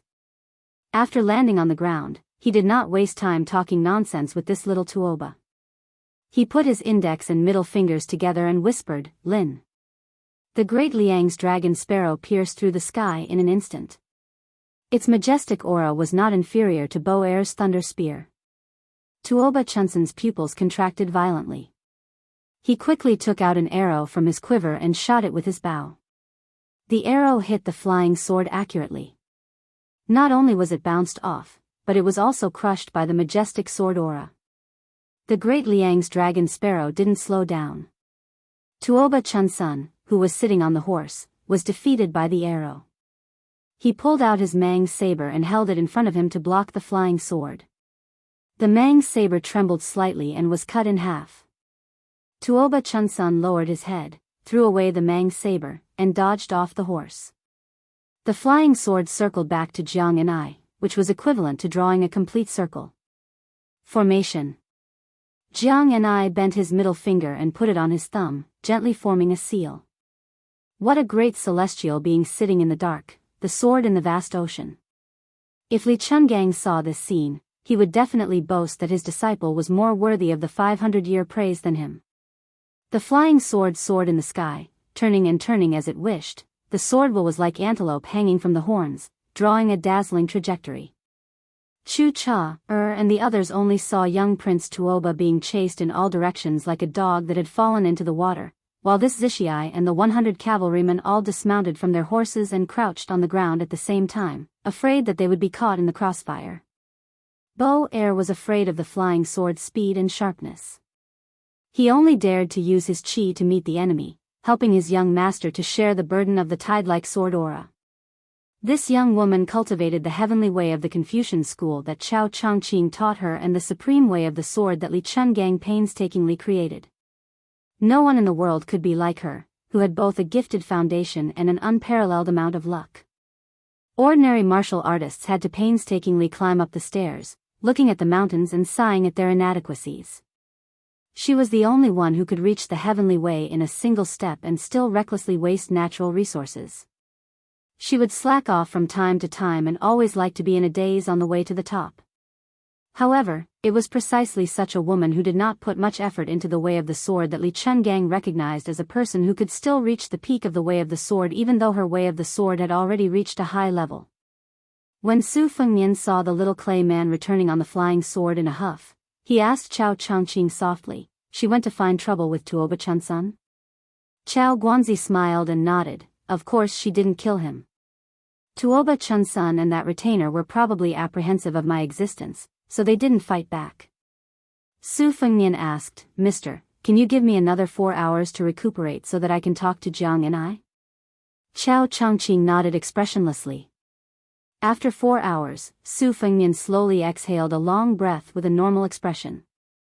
By the time he staggered to his feet, Chao Changqing had already disappeared without a trace. A few miles away, Chao Changqing grabbed the gray hair hanging down from his temples with both hands and looked at the sky with narrowed eyes. How many separations and separations could a person endure? Su Fengnian walked toward the woman whose back was facing him in the distance. She heard the approaching footsteps and sneered, "The next time we meet, it will be the time of your death." Su Fengnian stood side by side with her and looked toward the south together. He did not provoke her verbally. After so many years of bickering, she was always defeated. She said coldly, "If you dare to die in Beimang." Su Fengnian rolled his eyes and interrupted her, "I know what you want to say. You want to find my corpse and whip it to vent your anger, right?" She bit her lips and turned her head away fiercely. "It's good that you know." Su Fengnian hesitated for a moment and walked in front of her. He touched her forehead and said gently, "I will practice my saber with all my heart. You should practice your sword with all your heart. Let's make a deal. If you lose to me in the future, I won't let you go." She had originally wanted to curse him, say something about how he could beat her with his mediocre martial arts, or that she could already fly on a sword, or something like that. But for some reason, just looking at him covered in blood, she felt very unfamiliar. Suddenly, her eyes turned red, and she could not hide the tears in her eyes. Su Fengnian reached out a finger and tapped on her cheek, "Dimple." Chapter 493. Jiang and I rode on his sword with his hands behind his back while Chao Guanzi, who was wearing a green robe with wide sleeves, floated in the air. Both of them were immortal figures. Even though Chao Changqing knew that speaking now would spoil the mood, he still had his duty as a subject. There were some things that had to be said regardless of whether they were heard or not. This child Tuoba Chunsun purely used algebra to suppress and win over people's hearts, so he can only be considered to have passed the imperial examinations. However, he is Tuoba Chunsun's son and will most likely enlist into the army step by step in the future. Using his power to suppress people can instead increase his marks, so he can be considered to have passed the imperial examinations. However, if he were to be transferred from the military world to the imperial court, he still wouldn't be of much use.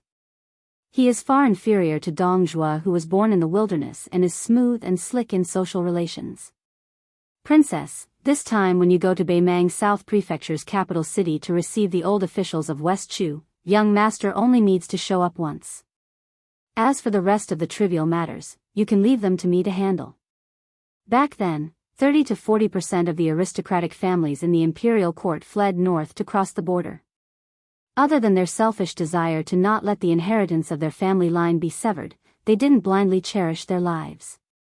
Many families endured humiliation for the sake of an important mission. They were all waiting for Princess Jiang and I, who was 3 feet above the ground on his sword, gave a soft hum of acknowledgement. This made Chao Changqing stunned for a moment. In the past, when he talked about the restoration of the dynasty with the princess, he always didn't hide his absent-mindedness. He didn't know why he had changed. In the mountain forest of Honglu Cave, where the second branch of the King's Qi of West Chu was located, nearly 60 people entered the mountain one after another and settled down. After his selection, the gathering of heroes was like a small imperial court. Among these pillars of the old West Chu, there were great talents who pretended to escape Zen and live in seclusion. There were literary giants who had supervised the Nanyue Temple from afar for 20 years, and a group of power generals who would rather be poor and live in seclusion. These years, they didn't hesitate to fake their deaths to deceive others. After seeing the princess, these loyal officials all knelt down and wept bitterly. However, the princess didn't seem to feel anything about this, which made many of the old officials rack their brains and worry at the same time. However, no one doubted that the little princess carried fate on her back. In the Battle of the Western Fortress, Yi Baikue died in battle. In the imperial city, all the important officials, including Chao Changqing and old Grand Preceptor Sun Shiji, had seen with their own eyes His Majesty put the imperial jade seal, which was widely recognized as the most significant heirloom of the 9 kingdoms of spring and autumn, on the back of the little princess.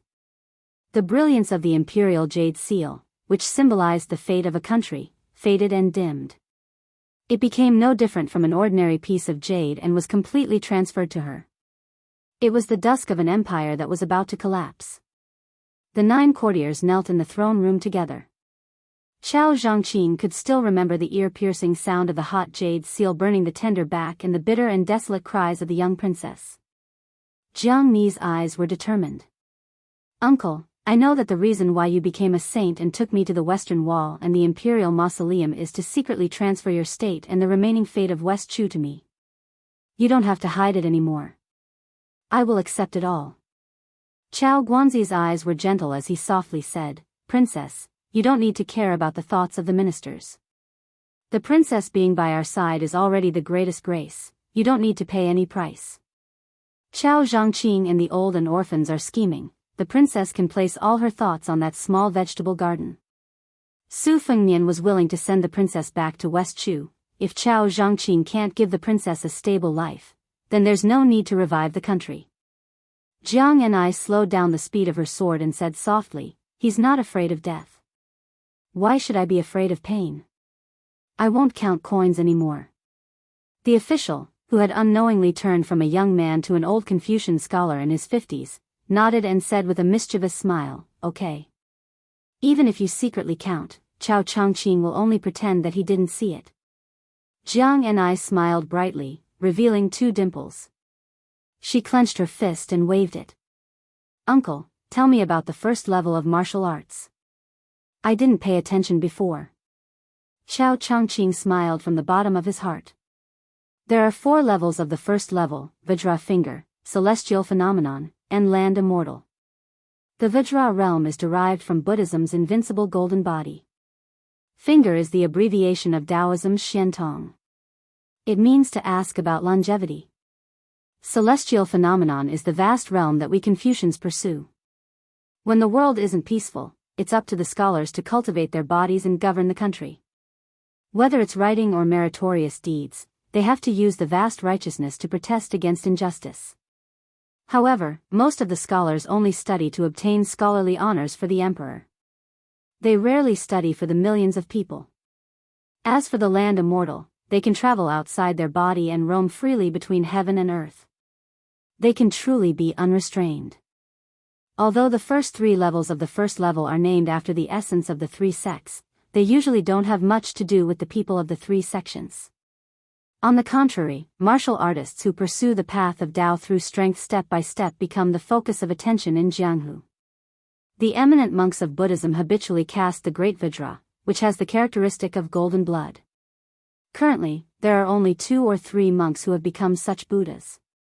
As for the Taoist spiritual masters, once they enter the first level, it's Finger. After Mount Wudang's flood, no one has entered the Finger. The situation of the Taoist ancestral court, Mount Longhu, is slightly better, but there are only a few of them. As for the scholars, there are even fewer of them who have entered the first level.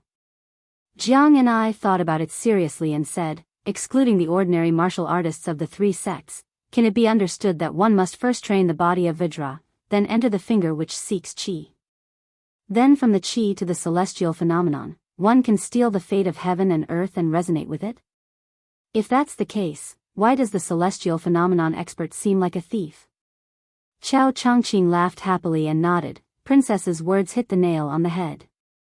Those who steal will be killed by those who steal the country, that's the logic. Jiang Ni then remembered that her uncle was the #1 celestial phenomenon expert who occupied all 8 levels. She blushed with shame. Qiao Changqing, who was following Jiang Ni, squinted his eyes and said, "I once had a chessboard deduction. For 7 or 8 land immortals to appear in the world at the same time, that's already the limit of a chess game." Chapter 494. Jiang Ni asked softly, "Will he become one of them?" Qiao Changqing shook his head and sighed. "It'll be difficult." Jiang Ni tilted her head and asked, "Then what about me?" Qiao Changqing said decisively, "You'll definitely be one of them." Jiang Ni seemed to have realized something and said angrily, "He always lied to me and said that I was stupid and that my talent was mediocre." Qiao Changqing was in an extremely good mood and was no longer as old-fashioned as before. He joked, "I'll stab him to death with one sword." Jiang Ni instinctively used a finger to poke her own cheek and then rubbed her face with both hands. She mumbled to herself in a muffled voice. The tip of the great Liang dragon sparrow sword suddenly pointed upwards and she flew into the clouds. One person and one sword soared above the sea of clouds. Qiao Changqing looked up but she was already nowhere to be seen. He muttered to himself, "What a majestic sight." Within the borders of the Old West Chu, unlike the other countries of the spring and autumn period, a pillar of clouds that connected to the heavens suddenly condensed the fate energy within a radius of 1,000 kilometers. In the imperial astronomer of Great Peace City, an old man who was observing the heavens suddenly changed his expression and hurriedly ran back to his library. Su Fengnian stood there in a daze for a long time before he finally came back to his senses and touched the relatively complete skin mask. This mask was made according to Su Qi, a descendant of a small clan in the southern dynasties. It was the most crucial part of the masks. Man's calculations were not as good as God's plans. After all, he had become enemies with Tuoba Chunsun. He was afraid that when he returned to his family and used the resources to investigate this Su Qi, Qiao Changqing's temporary cover would not last long. However, during this period of time, it was still relatively safe. Su Fengnian carefully changed the skin mask and lowered his head to look at his blood-stained and tattered clothes. He sighed heavily and had no choice but to turn around and head south. As he breathed and recuperated, he recalled the thunder spear that Bo Er had returned to him. The first spear was facing his back, so he could not see the details clearly. Later, the 2 spears that were aimed at him and Qiao Changqing were facing each other. Su Fengnian imitated the footsteps and jogged a few steps. After dozens of times, he felt that he could not grasp the main point and put it aside for the time being. After all, this was the ultimate skill of a great devil. The difficulty was not in the form, but in the knowledge of the qi mechanism and meridians. If it could be solved so easily, it would be too worthless. Su Fengnian's eyes almost popped out of their sockets at that time. The layman only watched for the excitement while the expert watched for the knack. In the end, it was just a matter of dividing the boundaries. It was no wonder that Wang Xianji had shamelessly peeped at the fight between the masters and then used the other's skills to improve her skills. Su Fengnian held the torn page of the secret manual and muttered to himself. It was hard to imagine that this was a hunting target who was fighting with his life just a moment ago. Su Fengnian held the torn page of the secret manual and muttered to himself. It was hard to imagine that this was a hunting target who was fighting with his life just a moment ago.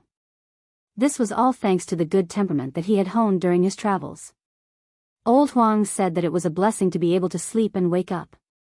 Wen Hua said that it was even more a blessing to be able to eat and poop. Su Fengnian felt that it was quite reasonable.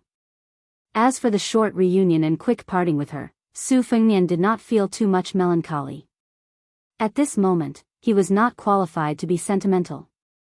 Moreover, Jiang Ni was no longer the little mud man who only knew how to smash mud or bite people. Since she could ride the sword, there was no reason for him not to try his best to improve his state. The next time they met, this stupid girl would most likely be determined to stab him to death with her sword. Su Fengnian suddenly raised his head and saw a figure full of murderous intent. An old monk standing beside the inferior horse lowered his head and put his palms together. Su Fengnian smiled and forcibly dispersed his murderous intent. The old monk, who was already a Buddha in the human world, raised his head and said, if His Royal Highness wants to vent his murderous intent, I will not fight back. Su Fengnian smiled and said, the holy monk already has an invincible Vajra body. It makes no difference whether you fight back or not. Because of a good karma, I almost died on the grassland. Now my whole body is aching, so I won't waste my energy. The old monk said calmly, Your Highness, you don't have to worry about the safety of the shepherd tribe. I will stay here. Su Fengnian asked, Old Abbot, are you speculating what kind of role the future king of Bailiang will play? If it doesn't suit you, do you want me to die in Beimang? You are wrong. Whether it suits me or not, it seems that I was destined to die in Tuoba Chunsan's pursuit. The old monk shook his head and said, It is a person with great luck who has unknowingly changed the fate. It is true that there is no fixed pattern in chess. It is not my intention. Su Fengnian almost blurted out, F***ck your mother, but he managed to hold it back. He took a deep breath and squeezed out an insincere smile and said, Old Abbot, what are you here for? Is there a good karma waiting for me? The old monk laughed involuntarily and shook his head. Your Highness, you are overthinking. I am here to give you a 2 Zen pill as compensation for my miscalculation. Su Fengnian did not hesitate and asked with a smile, Let's not talk about the past. It will hurt our relationship. Old Abbot, other than giving me 3, 4, 5, 6 golden elixirs, which are known as living sariras, do you have any Buddhist martial arts secret manuals? The old monk gently withdrew his hand from the sleeve of his kasaya and said with a smile, There is only one elixir and no secret manuals. But looking at your Highness's face, there is no big problem. It seems that you don't need the 2 Zen pills. I will not add flowers to brocade. Su Fengnian stared and trotted to the side of the Buddha. He said with a smile, Don't, old Abbot. Come, take it out and let me have a look. The old monk looked embarrassed and put his hand into his sleeve. He said with guilt, That's strange. I think I lost it. Su Fengnian's face stiffened. He gritted his teeth and said, Old Abbot, can't you act like a master? The old monk laughed and led the horse away. Chapter 495. When Su Fengnian and the old monk arrived at the herdsman's camp by the lake, they found that the yurts that had just been set up had been pulled out and put back on the carriage. It seemed that they were going to migrate again. The dragon tree monk who was leading the horse slowly turned to Su Fengnian and asked, Your Highness, this is the 4th time you want to kill, why didn't you do anything each time? Su Fengnian laughed and said, Since the old abbot is a holy monk, naturally he is magnanimous and can tolerate people who cannot be tolerated in the world. Didn't they say that Buddha's head is full of dung? Why are you arguing with me? The old monk took a deep look at this vengeful young man and laughed, Your Highness is really a petty person with a lively mind. But whether you want to kill or not is not a matter. I still want to ask Your Highness to vent the anger in your heart and part on good terms. Su Fengnian did not hide this time. He put away his frivolous and impetuous expression and said calmly, The killing intent is real, but I dare not have it. I am afraid that the old abbot will treat me as a devil that everyone wants to kill. When I return to the 2 Zen temples, the holy land of Buddhism, I will be nailed to death with just a spit. I have seen the temperament of the Taoist Jinren. Zhao Huangchao and Zhao Xuanzu are not good people, but their realms are extremely high. I really don't know how they cultivated to such realms. The old monk sighed softly, These 2 Taoist Jinren of Dragon Tiger Mountain, in the end, they still can't let go of that surname. No wonder they strayed into the unorthodox path. Just like me, I can't keep my original heart these years. How can I resolve it if I don't insist on it? After I became the abbot, I couldn't figure out many things. After thinking about it, I still couldn't figure it out. I went to countless Taoist classics to find out. In the end, I felt that in the 24th chapter of the Tao Te Ching, Tao follows nature, was the most important. Later on, my disciple said that he wanted to see his nature clearly and attain Bodhi by himself. I also felt that it was good. When I argued with my senior brother about the 2 Gathas, my disciple returned from a long journey to the west and only said 8 words, Beautiful is beautiful, but not perfect. My senior brother nodded in agreement and passed away. There was also the saying of the Confucian sages, don't do evil because it's small, and don't do good because it's small. This trip to Beimang is destined to destroy the so-called Buddha realm in the eyes of the world. Su Fengnian frowned. Drop in level? The old monk smiled and nodded, yes. Su Fengnian shook his head and said, I don't understand the epiphany and Buddhahood mentioned by the white-robed monk. The old monk smiled and said, old monk doesn't really know how to be tactful. Otherwise, it would be more appropriate for me to speak with your highness in Buddhist language that people don't fully understand. Su Fengnian said helplessly, old abbot, you finally have the demeanor of an expert. The old monk, who was leading the horse with one hand and holding the bamboo staff with the other, said softly, even so, I will not give away the 2 Dhyana pills. Su Fengnian wanted to say something but stopped. The old monk said softly, why don't you ask yourself instead of Buddha? Su Fengnian smiled bitterly and put back the question about Su Shao that he didn't dare to know the answer to. Su Fengnian then said to himself, no matter what your intentions are, since you are going to drop in level, old abbot's trip can be considered as me going to hell. The high and mighty ones can only be gilded Buddha statues and clay bodhisattvas. Only those like old abbot who are willing to walk among the common people can be considered true monks. The old monk silently reached into the sleeve of his kasaya and took out a small square wooden box. Seeing Su Fengnian's confusion, the abbot of the 2 Zen temples said seriously, I'm old, so I like to be praised. Su Fengnian silently took the wooden box. The corner of his mouth twitched and he was speechless. When the herdsmen saw Su Fengnian and the old monk coming together, they were pleasantly surprised. They were surprised that the young bodhisattva had returned, which made them feel guilty. They were happy that the Buddha had returned to the world again. For a small tribe that had suffered many disasters, it was a great psychological comfort. Huyen Guanyin and Abaoji jogged to the high and mighty bodhisattva and Buddha. She didn't know why she stopped, but the excited child broke free from her hand and ran over. Su Fengnian changed his clothes, asked for a bag of water and food, and continued north.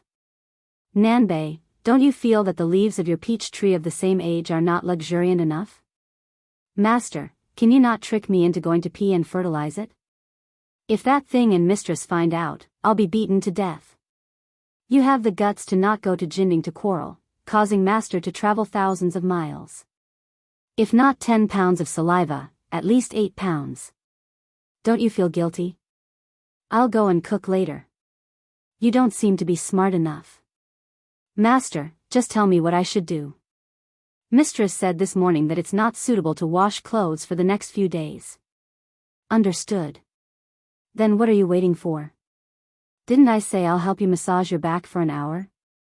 It's only been the time it takes to burn a stick of incense. Oh. Looks like you're getting smarter. Not bad, not bad. Master. Mistress brought things down the mountain to buy rouge and powder again. A few days ago, Mistress said that there used to be many rich chivalrous men who pursued her. She even said that if she were to marry any of them, she wouldn't even blink when buying a box of rouge that cost dozens of taels of silver. It's not like now. Is that so? Yes. That's good. Master's master is coincidentally not in the temple. He has a few sets of Buddhist scriptures. Go steal them and pawn them for money. Anyway, when you return to the temple, he can bear to hit me, but he can't bear to hit you. Master, this is a violation of the precepts. You've already fallen in love with a girl and vowed not to be a Buddha. Why are you still afraid of this? Master, the weather is good. I'm going to wash clothes. Go, go, go. You're still not smart enough. The little monk ran to Duanmu Basin to get a washboard and sat on a small stool under the sun. Back in Bailiang Palace, she wore half a kilogram of red makeup on her face. His Royal Highness might have been kind and didn't want to hurt her heart, but stupid North-South really thought it looked good at that time. After that, he felt more and more that he wanted to become a Buddha. If he could burn Buddhist relics, she would be able to buy better rouge and powder. However, she had a dream. He couldn't become a Buddha now. Stupid North-South lowered his head and washed his clothes, feeling very worried. On Mount Longhu, which was as famous as the two Zen temples, a withered and thin young man beat down Qishuangzhen's black tiger. The fight shook the earth and the mountains, and then he rode the tiger down the mountain. Bailiang Palace, Tide Listening Pavilion. On a cool mountain, there was no wind or rain. Chapter 496. Li Shan was hunched over a table on the dark and damp top floor, writing about the ups and downs of the power struggles of the past dynasties. He had already written about the current emperor and Zhang Julu. He shook his wrist and accidentally dripped a few drops of ink onto the paper. Looking at the slowly spreading ink stains, this chief advisor of the king's residence who had lived in the pavilion for 20 years suddenly felt nauseous.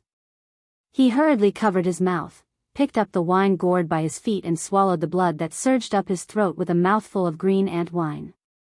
After putting down the wine gourd, his vision was blurry. The end of the scroll. Since ancient times, incapable and lazy rulers nurture powerful ministers. In this dynasty, the famous ministers assist the emperor. How strange. The few words were written crookedly and lost its usual style. Li Shan sighed softly. He put down the hard brush and placed it on the brush holder. He spat out a mouthful of foul air mixed with the smell of wine and blood. Li Shan casually flipped open a few books about the dynasty's geography that the 5 or 6 servant girls of Wudong Garden had recently compiled together. He put them down after a few glances. He struggled to stand, pushed open the door and walked to the corridor under the eaves. After thinking for a moment, he walked downstairs for the first time. For some reason, the white fox face also followed behind him. They walked to the first floor and out of Tide Listening Pavilion. They came to the lakeside where tens of thousands of precious koi fish were raised. The servants guarding the pavilion were shocked and immediately notified the king of Bailiang. Li Shan stood at the edge of the pavilion, swaying. He waited until Su Shao ran over before he sat down with difficulty. Su Shao sat next to this nation scholar who had been called the right-hand man with Zhao Chongling back then. He put his old fox fur coat on Li Shan and said with a frown, "Yuanying, your body cannot withstand the cold. Why did you come out of the pavilion?" Li Shan covered his mouth and still could not stop coughing. Su Shao hurriedly patted his back gently. The spring and autumn state scholar looked at the lake with a serene gaze and said softly, "Great General, how many years have I been with you?" Su Shao sighed, "It's been 32 years. Back then, I was a barbarian of humble birth. Not many scholars were willing to be my subordinates. They all found it embarrassing and humiliating. Only you and the 2 rash youths from Chongling came stupidly. Back then, I felt that you two either had problems with your heads or had ill intentions. Later, I found out that I had picked up a treasure." Li Shan retracted his hand and put it on his knee. He smiled and said softly, "General, Zhang Julu is a minister with more ambition and talent than me and Zhao Chongling. Is it tiring to have such a court opponent?" Su Shao gently patted the back of his old partner of more than 30 years and smiled, "What's there to be afraid of with you around? In any case, I've always been the one charging and breaking through enemy lines, while you've always been the strategist. Have you ever been afraid of anyone?" Li Shan grimaced and said, "You are such a scoundrel." Su Shao laughed and said, "I'm just a rough person. Other than the shoe sewing that I learned from old Song back then, I can still be considered decent. After tricking a wife back, I can't do any other delicate work." Li Shan's smile was faint. He narrowed his eyes and looked at the sky. He slowly said, "Back then, many people urged you to be the emperor. I was one of the few who did not agree. If back then, because you listened to my nonsense, so many soldiers were bitterly disappointed and decided to retire, and many people became enemies with you. Today, you can scold them back." Su Shao shook his head and said, "It is not a big matter. Also, I know that I do not have the fate of being the emperor. It has nothing to do with you." Li Shan coughed several times and said, "Zhang Julu is very formidable. In just a few years, he has stirred up a new structure and new atmosphere in the imperial court. Although he often violates taboos and provokes criticism, it is indeed a meritorious service to the country. Moreover, there is a wise ruler overseeing the dragon throne, so he has no worries about the future. Especially in the matter of raising the border, his achievements are remarkable, making people exclaim in admiration. Several times the war between the two countries ended in failure, but under his arrangement on the eastern border of the two dynasties, the declining trend was reversed. The collapse of the border defense was gradually mended, and a large number of young and strong generals who were good at fighting were selected to go to the border to resist the enemy. What was hard to come by was persuading Gu Jiantang to add 2 assistant ministers to the Ministry of War to fill the gap in the border defense. At the time, under the old Grand Secretary's hand, they were appointed to the military academy at the border. If they were not turbid, then they were not valued, but now they were in high demand. It was enough to show the foundation of Zhang Julu, the empire's pasting master. He is a great general, but Zhang Julu is not perfect either. This purple-bearded, blue-eyed man is gentle in small matters, but in big matters he is conceited and oppressive. It can be said that if other colleagues disobey him, he will immediately be crushed. This is bound to be the root of a disaster. Presently, although the old aristocratic and powerful families no longer exist, the previous dynasty's meritorious and distinguished officials are taking turns to control the imperial court. Without a foundation, there are still 2 groups of scholars supporting them.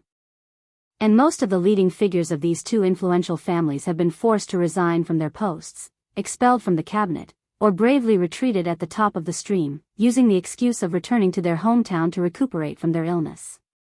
This is why the new Right Chancellor of the Imperial College scolded him for playing the flute, pinching eyes, beating drums, and playing the pipa. It's just that he scolded fiercely, but in the end he still did not understand Zhang Julu's intention. This Grand Secretary who monopolizes the power of the state clearly wants to ruin his reputation after one person's death in exchange for eternal peace. Li Yishan suddenly became spirited and his snow-white face began to turn red. He continued, the blue-eyed man wants to see the Su family defeated in his lifetime. I, Li Yishan, am not good enough, but I am good enough to ruin some things. I have left 16 strategies to deal with it. In addition, I have also written down the 6 treatises on the governance of Bailiang, a total of 34 proposals. I have also finished writing them and left them for Fengnian. Bai Hu stood behind the 2 old men and remained silent.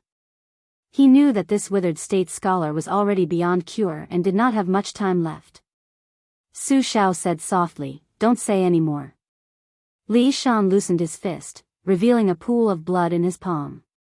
He smiled and stopped coughing, but blood seeped out from the corner of his mouth. He closed his eyes in extreme exhaustion and said, "Mr. Nangong, Li Yishan has a favor to ask of you. In the future, if Fengnian is in trouble and the 300,000 cavalrymen are unable to rescue him, I implore Mr. Nangong to lend a hand." Bai Hu said in a low voice, "Don't worry, Mr. Nangong. I can't see clearly." Li Yishan, whose vision began to blur, raised his trembling arm and pointed in the air with his fingers. It was as if he had played a game of black and white chess with the young His Royal Highness in those years. There seemed to be some regret on his weathered face. He had been too strict with this child, scolding him too much and praising him too little. This man, who might have died of illness or old age, leaned his head heavily on the general sitting shoulder to shoulder and murmured, "Finally, I can have a good sleep." He would sleep and never wake up again. Life and death were both important and insignificant. Bai Hu turned his head away and could not bear to watch. Su Xiao, the king of Bailiang, only gently helped him gather the fox fur coat that was about to slip off. Chapter 497. After the previous emperor of Baimang ascended the throne, he believed he had done 4 major things. He unified the imperial tent, built more than 600 relay stations, dug wells where there was no water, and set up Red Army guards in all the military towns and cities. The present empress had usurped the throne but did not change politics. Other than continuing to work hard on these 4 matters, she also did 2 other things. She separated the military from the people. She separated the military from the people. She also set up taxes and household registration. She also set up the agriculture department and wrote the Essentials of Agriculture. The civil official system in Baimang was not as perfect as it was in the spring and autumn period and the Central Plains. The emperor had to spend a great deal of energy on every matter. Therefore, in Su Fengnian's view, wearing the dragon robe was not attractive at all. Every family had their own problems. Emperor Zhao of the Liang dynasty was even more diligent. It was said that in these years, he wrote thousands of words a day. It had to be said that this was an emperor who ruled the world, and not a scholar who pursued authorship. To say nothing of other things, just the court meetings where he personally sat at the court door and dealt with all the major and minor matters of the 3 provinces and 6 ministries made the people who thought that an emperor only had 3 palaces and 6 courtyards fearful. It was late spring, the season of the valley rain. The heavy rain poured down on Great Peace City. Previously, the capital did not have the custom of putting up seals of the Taoist master forbidden scorpion. However, as Prime Minister Qingxi Zhao Danping gained power in the capital and the people praised it, especially after the example of the emperor, the entire city had the custom of putting up seals of the forbidden scorpion in cinnabar. Normal people would go to the Taoist temple and spend a few dozen yuan to buy the seals. Rich families naturally had ways to get the Taoist spiritual master to personally write the seals. In the big houses, the clever old immortals in the Taoist temples of the capital would send Taoist children to deliver stack after stack of vermilion seals to their doors. This was no different from the warm tea given in the valley rain during the Qingming festival. At this time, there was still a short time before dawn. A man wearing a red python robe walked deep inside the palace. He held a few yellow talismans with red pellets that were completely different from the ordinary forbidden scorpion talismans. His other hand hung down in his sleeve, carrying an ordinary oil paper umbrella. He slowly walked through the corridors and aisles, heading towards the north gate of the Black Tortoise in the imperial palace. The man had no eyebrows or beard, only a head full of snow-white hair. 2 strands of long hair hung down in front of his bright red robe. The hand that held the talisman in his sleeve seemed to be trimmed and was as fair and slender as a woman's. However, upon closer inspection, there were countless red threads that looked like tiny snakes wriggling in the air. Although it was just a light drizzle, it was probably because they were close to the lake. After the shower, there were sounds of frogs croaking nearby. The north gate of the Black Tortoise had a drum room and a leaky room. There were diligent eunuchs on duty in each room. This eunuch in the python robe, whose hair was as white as frost, but whose face was well maintained and who looked to be middle-aged, walked without a sound, like a red cat that was hunting mice in the night. The number of eunuchs in the imperial palace who were qualified to wear the red python robe could be counted on one's fingers. In terms of official rank, they were led by a 4th-level official who was in charge of the ceremonial seal eunuch and a 4th-level official who was in charge of the ceremonial brush eunuch. The imperial palace of Graydon City was said to have 100,000 eunuchs. Although this was an exaggeration, it also showed that there were many eunuchs in the Zhao family that ruled the world. This eunuch, whose attire was enough to be called Jiao Temple, came to the Black Tortoise gate and stuck a red seal with a picture of a rooster pecking at a scorpion. He didn't know how to read and naturally couldn't recognize what was written on those exquisite seals. When he entered the imperial palace at a young age, he didn't have the money to enter a school or private school. After entering the imperial palace and following his master, he was so busy that he didn't have the time to study. Later, his master became the emperor. Probably to avoid suspicion, he didn't have the inclination to study. Standing under the gate and looking at the seal personally written by Zhao Danping of Longhu Mountain, this eunuch's lips moved slightly and he said 3 words that no one could hear: ghost seal. He raised his head to look at the sky. There was going to be a heavy rain. It was a pity that the newly red peach blossoms and the newly green buds would be ruined. He silently picked up his umbrella and walked back. As the 4th watch approached, an old eunuch on duty hurriedly ran toward the drum room with a green plate with golden characters on it. Along the way, all the eunuchs, regardless of their status, had to stand sideways to show their respect. Even the eunuchs inside the room, whose doors were not closed, had to stand up when they saw the old eunuch. Eunuchs, in the eyes of the world, were shrouded in fog, and there were too many rules and regulations to pay attention to. Once, there was a great eunuch with imperial favor who bumped into an eunuch on duty and missed the night shift. That great eunuch's former supervisor had already become the head of the imperial horse directorate. In private, they called each other father and son. The eunuch on duty was bitten back and beaten to death.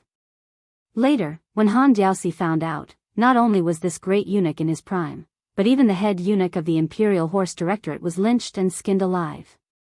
This was a major matter that even the officials of the imperial court were terrified of.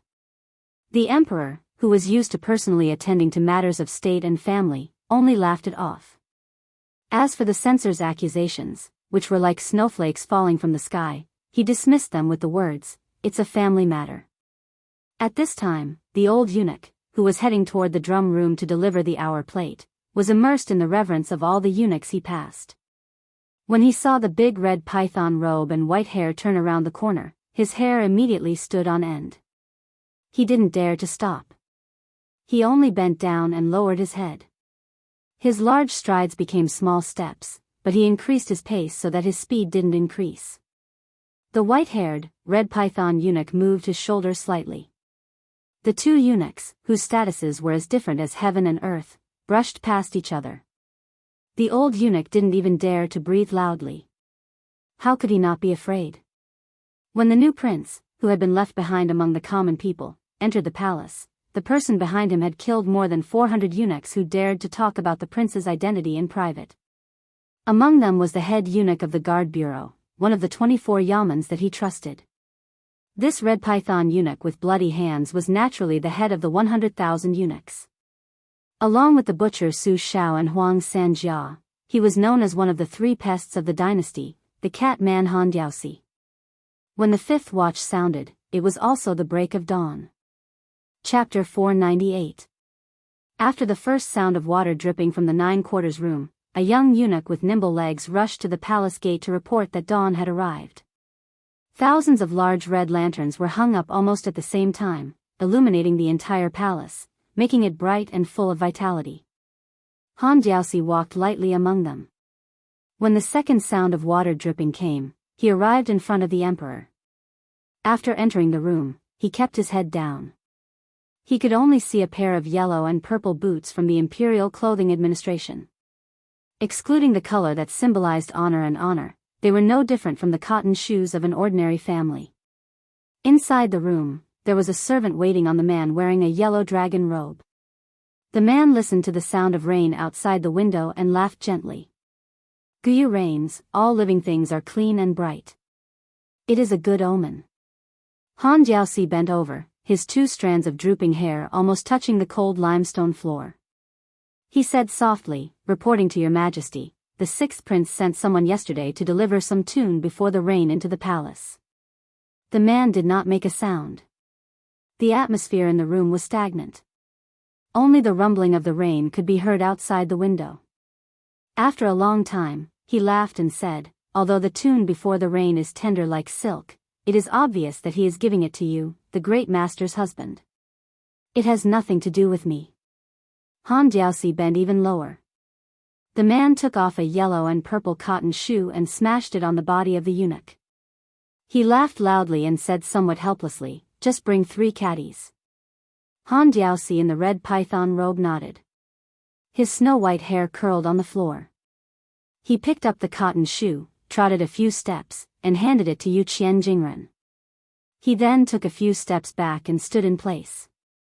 Using the soft and gentle voice of a eunuch, he said softly, "Your Majesty, please forgive me.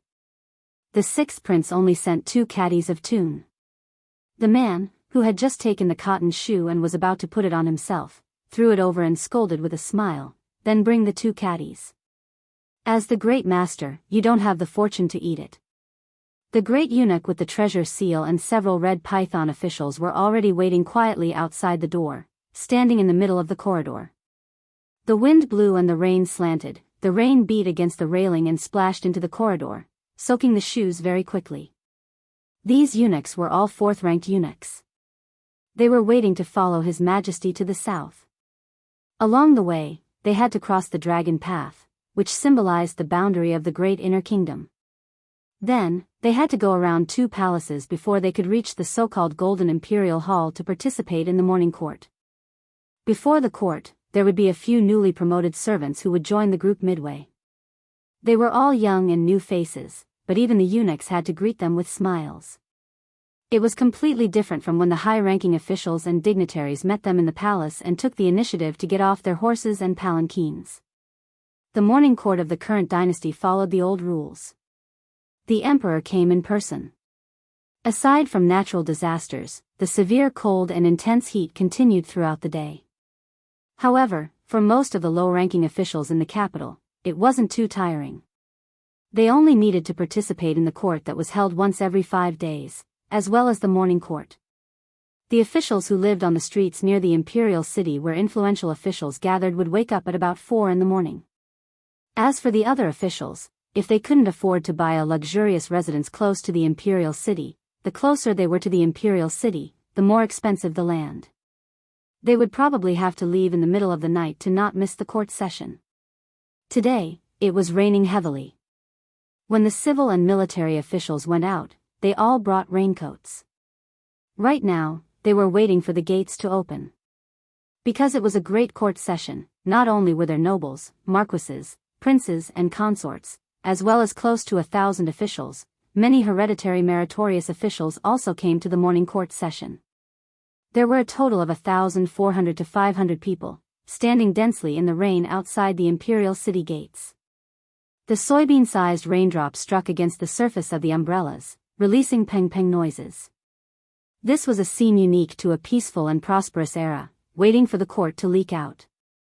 This was a massive empire unprecedented in history. Countless government orders were handed down to them to pass down to every corner of the territory. After the bell rang, these officials who held great power in their hands had to abandon their umbrellas and move forward. After passing through the city gates, they weren't allowed to make any noise or spit. Only after Grand Secretary Zhang took over the reins of power was this type of bad habit washed away, each court session becoming increasingly solemn and dignified.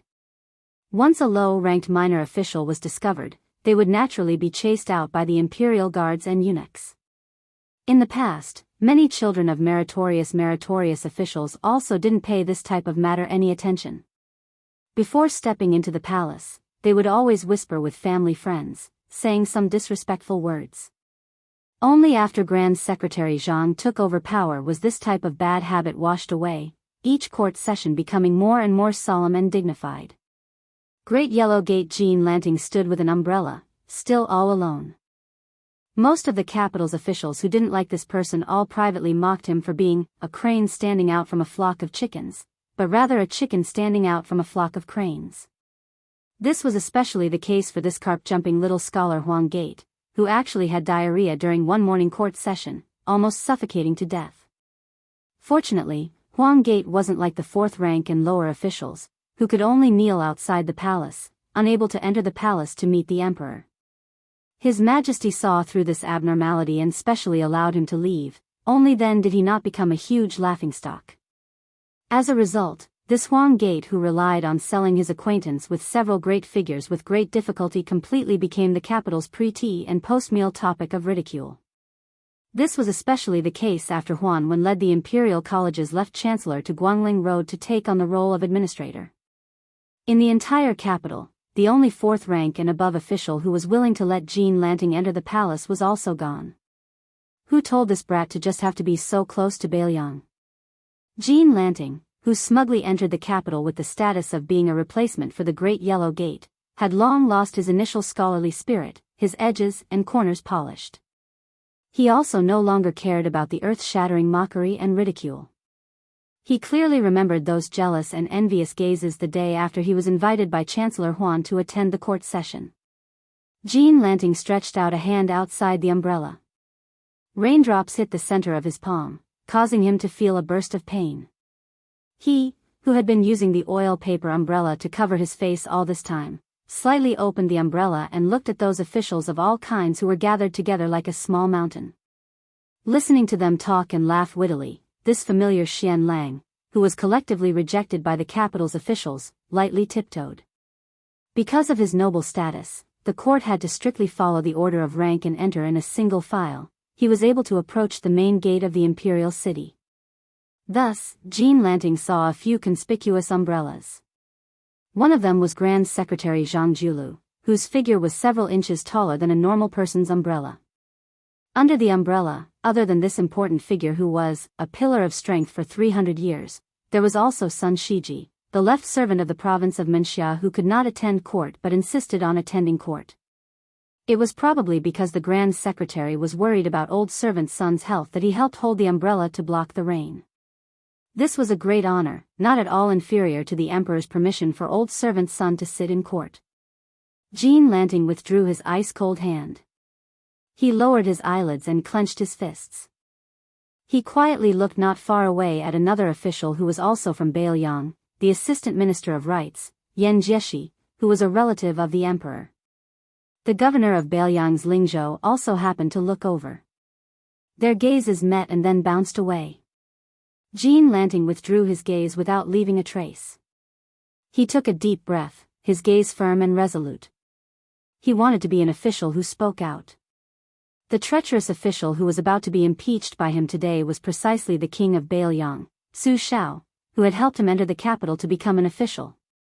He knew that after morning court, regardless of whether the rain stopped or not, he would shake the court and his reputation would spread throughout the world.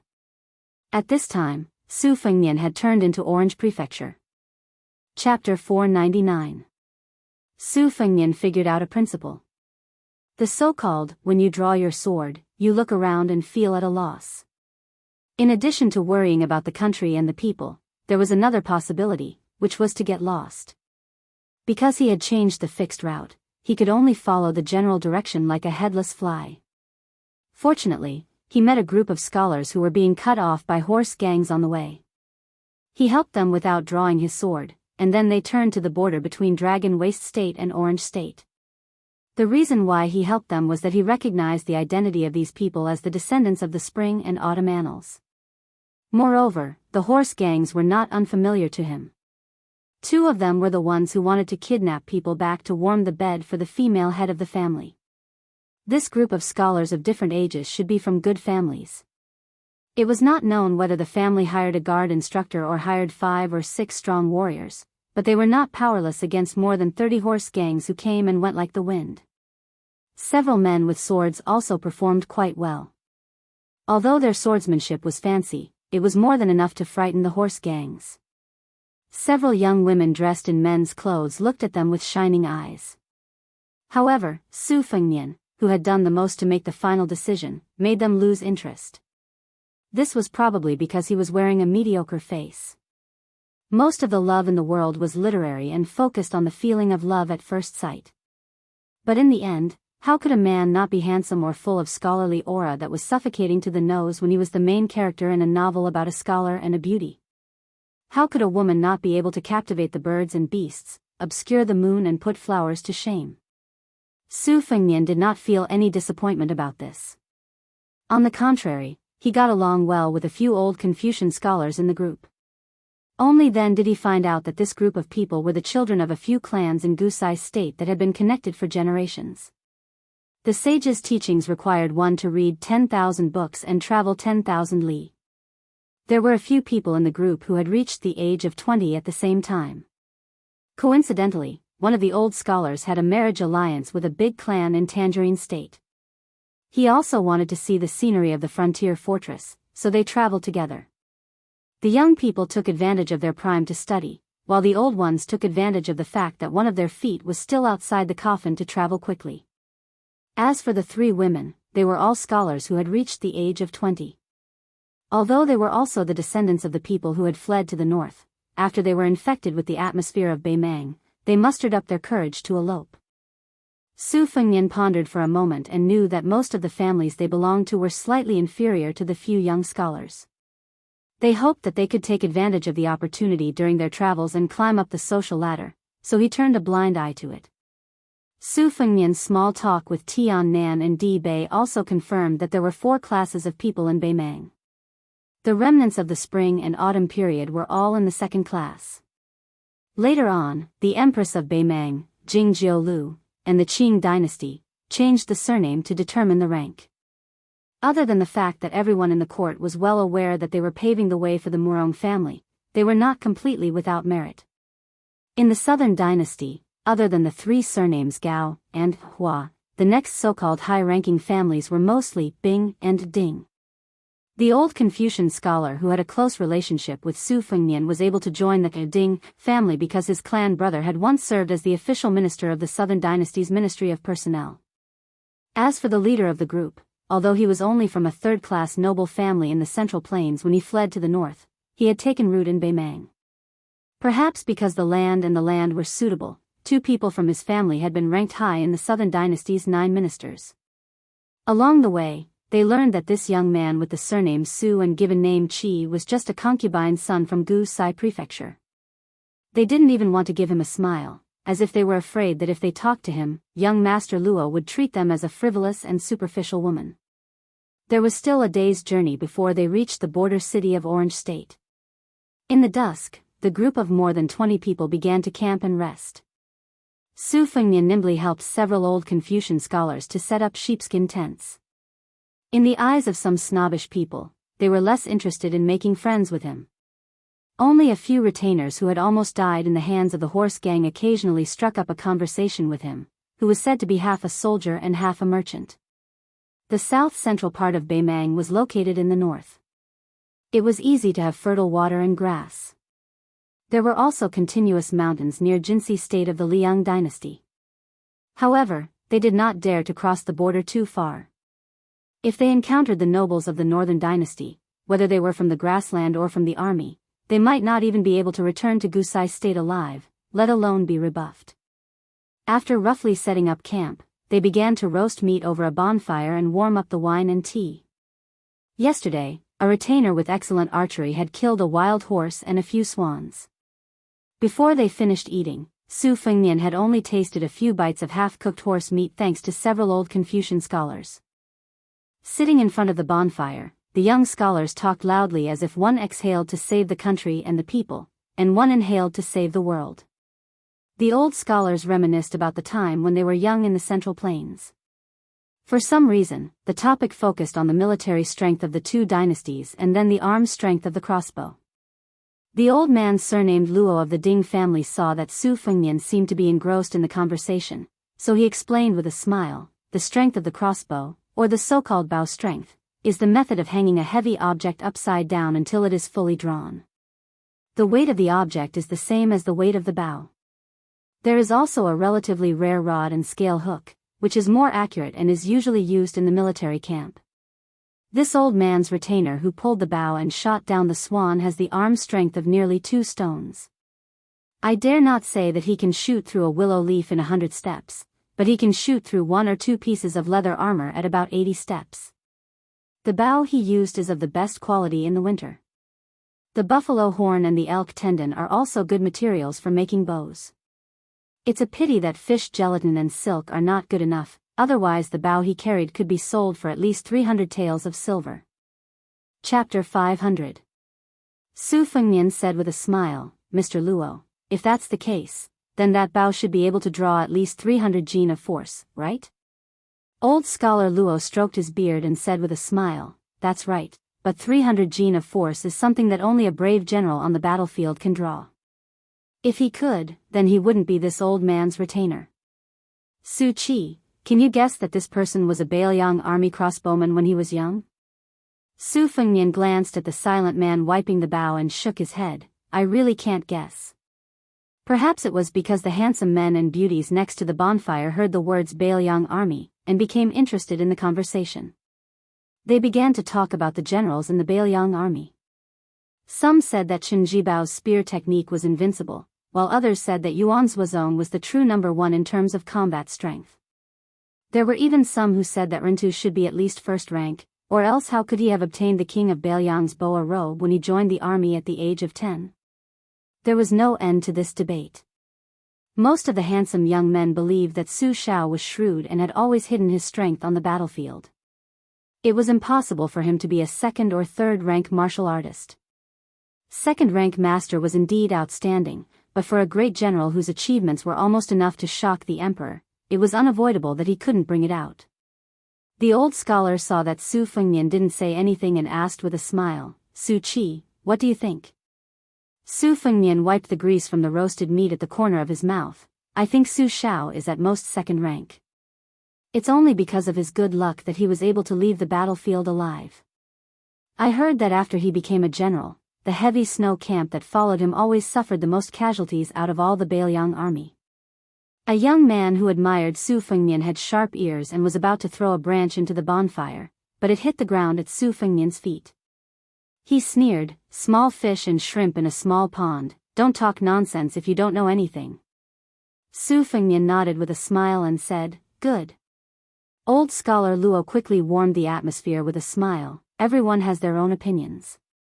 Right now, we're thousands of miles away from home, and no one speaks for themselves. The young men and women were clearly much more respectful towards this elder who had walked out of the Ding family.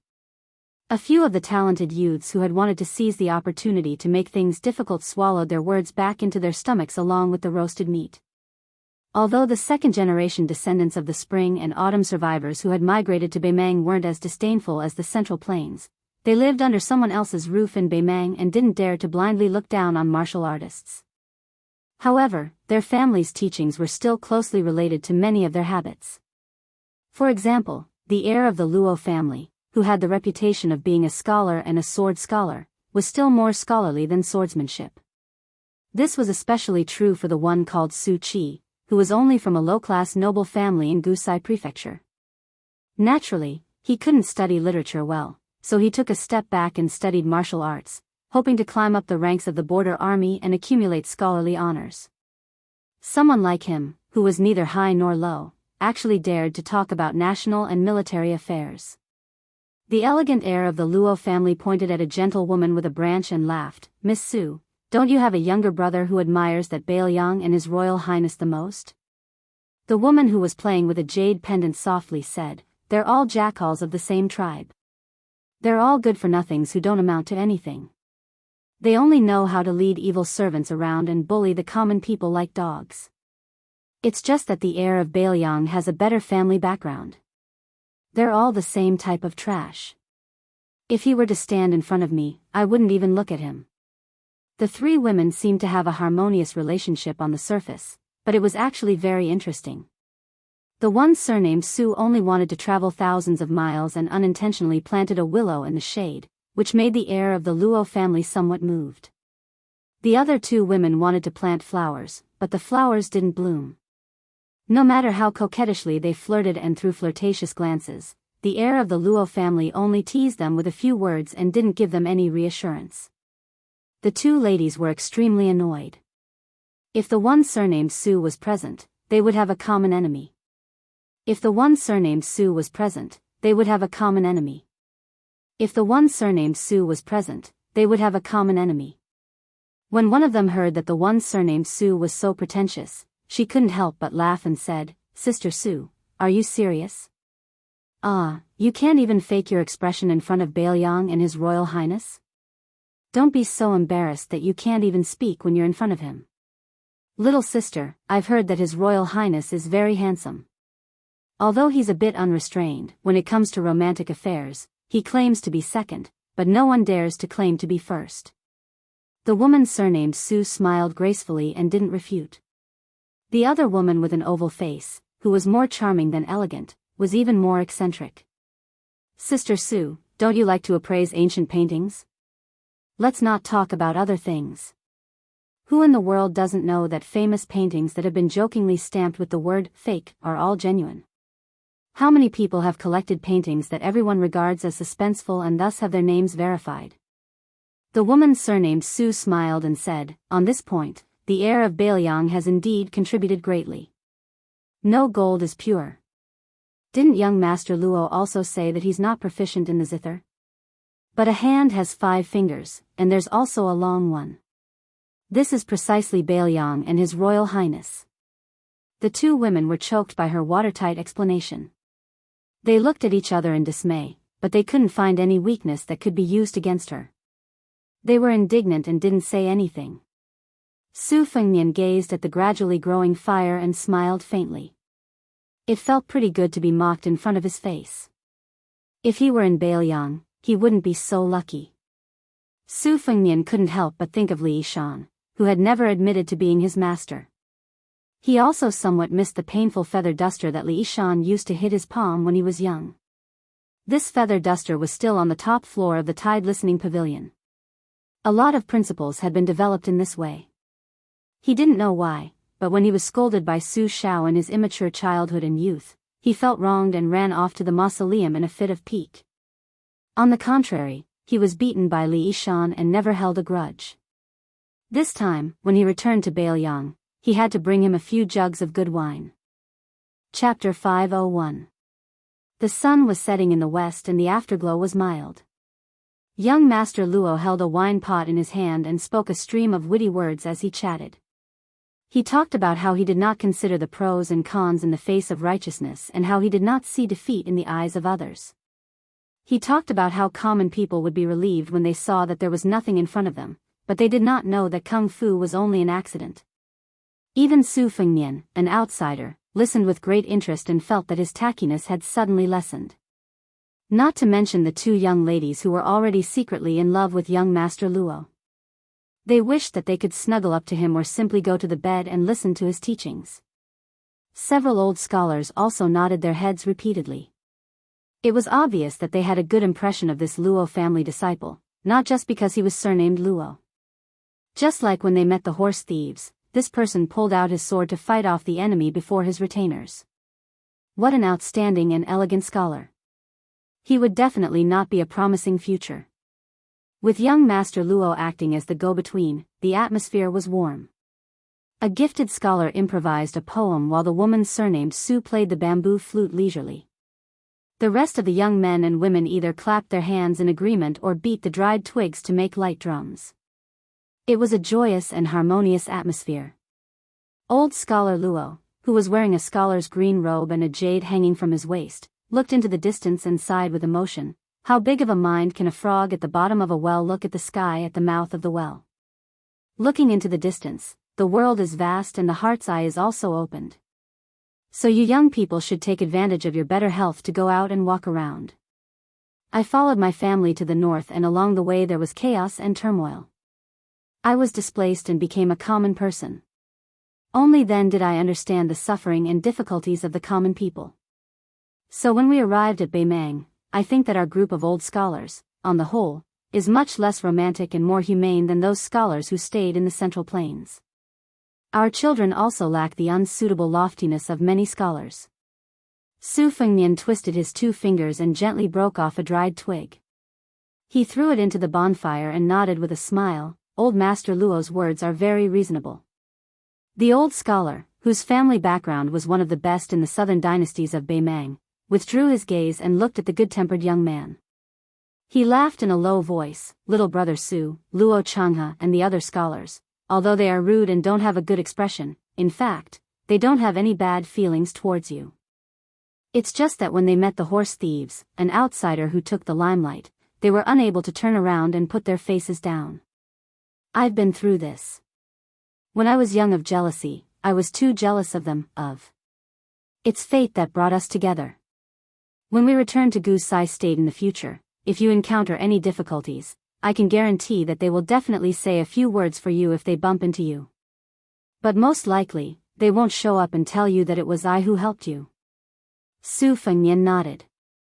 Although the old scholar beside him was a noble and famous scholar, he was willing to hang out with him, a son of a concubine from a family that was not worth mentioning. This was enough to explain a lot of things. This old man was experienced in the ways of the world and was familiar with people's hearts. What he said was the truth with reason and evidence. The old scholar laughed. He rummaged around and finally found a clean porcelain bowl from his bag. He handed it to Su Fengnian and asked, "We just met by chance. Can we have a drink?" Su Fengnian squinted his eyes and smiled. "1 cup is too little. As long as there is enough wine, a few bowls will do." The old scholar pretended to protect the deerskin wine bag that was only half empty. He pretended to be angry and said, "I can't drink more than a few bowls." Su Fengnian smiled helplessly and said, "When we arrive in the city tomorrow, I'll just give you a good bag of wine." Two old men who were 5 or 6 years younger than old scholar Luo took advantage of the situation and laughed heartily. "Little brother, you can't favor one and discriminate against the other." "That's reasonable." Su Fengnian promised and agreed. He didn't know when the custom of composing a poem after drinking a bowl of wine had been established. After a round of drinking, even Su Fengnian's side could not escape. Even the 5 or 6 retainers sitting around the bonfire also coyly spouted out a few vulgar slang words. They couldn't be counted as 5 or 7 words, but when they came from the mouths of men, there was a bit of a rough frontier atmosphere. It couldn't be said that they were deliberately trying to embarrass Su Fengnian, an outsider. Under the watchful eyes of the crowd, it was Su Fengnian's turn. The old scholar surnamed Luo helped pour a bowl of wine and reminded him with a smile, "You can't talk about the palace and ruin the mood by composing a poem. You also can't recite the poems of the great poets. As long as it's your own, you can just make it up." Su Fengnian didn't know why, but he remembered several waterfalls on Mount Hui and Mount Jiuhua in Wudong, as well as watching the tide by the Guangling River. He remembered many old friends and stories. He downed a bowl of strong wine in one gulp.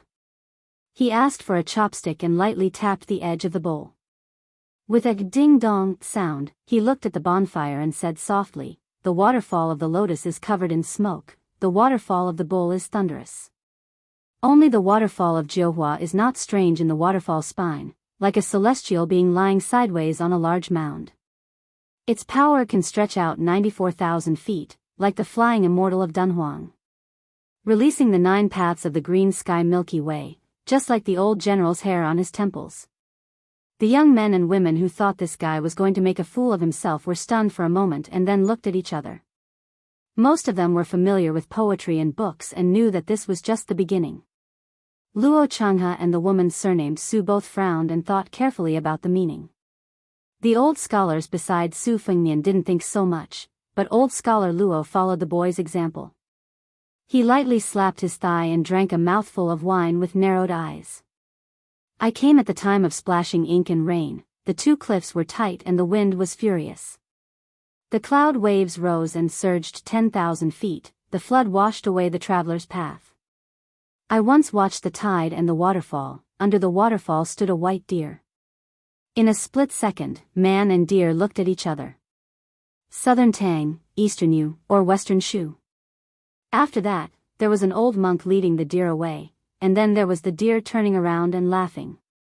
When I finished speaking, the moon set in the west, the mountains and waters were boundless. I only felt the smoke under the stone bridge, the thunder rumbled, carrying the spring and autumn wind and the bitter rain, mighty and mighty like the river." This poem that had just been blurted out was probably too unconventional, making it impossible for people to comment on its quality. They only felt that there was air in their chest that couldn't be released, like the 1,000-layer waterfall pouring down and piling up and echoing in the deep pool. Finally, a scholar couldn't help but say softly, "Is this a poem or a poem? It's neither a donkey nor a horse, it's not particular at all." Another scholar asked carefully, "There's no physique at all, but there's still some meaning, right?" Perhaps old Master Luo was holding the bowl unsteadily, some wine splashed on his hand. He unconsciously stroked his beard, wetting his gray beard. He didn't care about these details. He and the other 2 old scholars looked at each other and smiled. Their eyes were full of sincere appreciation. After returning from 3 years of traveling, he asked for a bowl of wine at the wine shop at the city gate. He told the waiter to serve the wine and then fell asleep. Later on, he carried the bowl and walked in the martial emperor's city, and today, under the night sky of the prairie, he knocked the bowl and sang softly. Su Fengnian felt as if a lifetime had passed. He was in a daze, lost in thought, and didn't hear the words of those young masters and misses. The short saber springtime thunder lying quietly on his lap was trembling incessantly. He didn't know if the old man wearing the sheepskin fur coat was referring to this concept when he said that in the scabbard, one cry would soar to the 9th heaven. The old Confucian scholar seemed to want to make a judgment. He laughed in a deep voice and said, "I write with my hand, I speak with my mouth, I think with my mouth. How can I be bound by the poems of the predecessors? Xiao Xiongdi, do you have a name for your poem?" Su Fengnian came back to his senses and blushed with shame. He said, "I came up with an idea on the spur of the moment, I don't have one yet." An old scholar drank a mouthful of wine and smacked his lips. He sighed and said, "Why don't you call it the waterfall breathing song? It can teach our generation's scribes, who are like flies and dogs, to also produce a few pounds of awe-inspiring righteousness. Su Fengnian shook his head and said, "The name is too big, I really don't dare to accept it." The other bonfires felt a little awkward and left one after another. They either went for a walk under the moon or went back to their tents to rest. Only Luo Changhe and the woman surnamed Su stood up and sat down. Luo Changhe laughed softly and said, "Young Master Su's breadth of mind is as wide as the hills and valleys. I admit that I'm not as good as you." Chapter 502. The few old scholars also got up and left. Whether it was the martial world or Jianghu, not to mention the scholarly and literary circles, in the end, it was up to the young to shine. However, Master Luo was still considerate and quietly left behind a wine bag. Su Fengnian shook his head and self-mockingly said, "If it's really a good poem, it's only because I accidentally used up the last bit of talent I had left in my life." Luo Changhe laughed straightforwardly.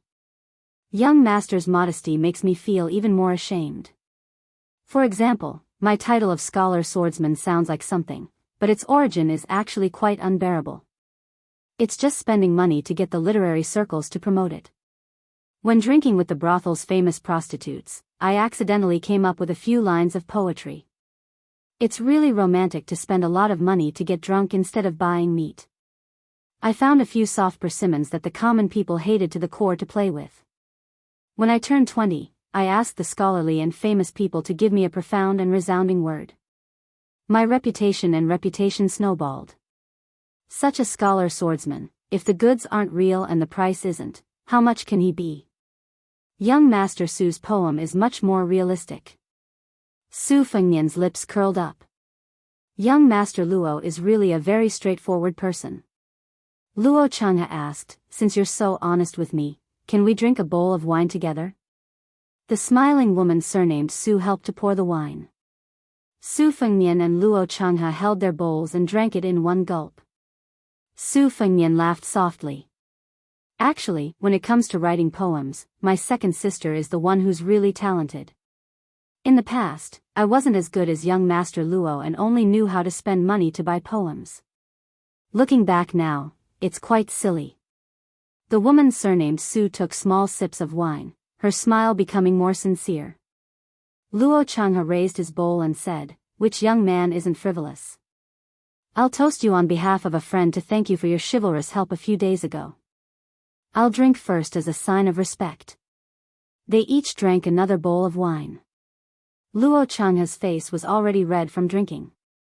He stood up and said apologetically, "I can't drink anymore." Su Fengnian and the woman surnamed Su stood up at the same time. The latter said softly, "Mr. Luo, shall we walk together?" Seeing Su Fengnian secretly winking at him, Luo Changhe, who had a tacit understanding, blushed even more and went to relieve his boredom. Luo Changhe was in a great mood now that his efforts had finally paid off. Along the way, he had been unable to subdue the beautiful young lady by his side. It wasn't until tonight that the young man surnamed Su was reciting a poem that Luo Changhe suddenly realized that this beautiful young lady didn't like the free and easy style of the past. Luo Changhe was also a decisive person, so he lowered himself to the bottom and used the opportunity of exposing his heart to the young man surnamed Su to beat around the bush.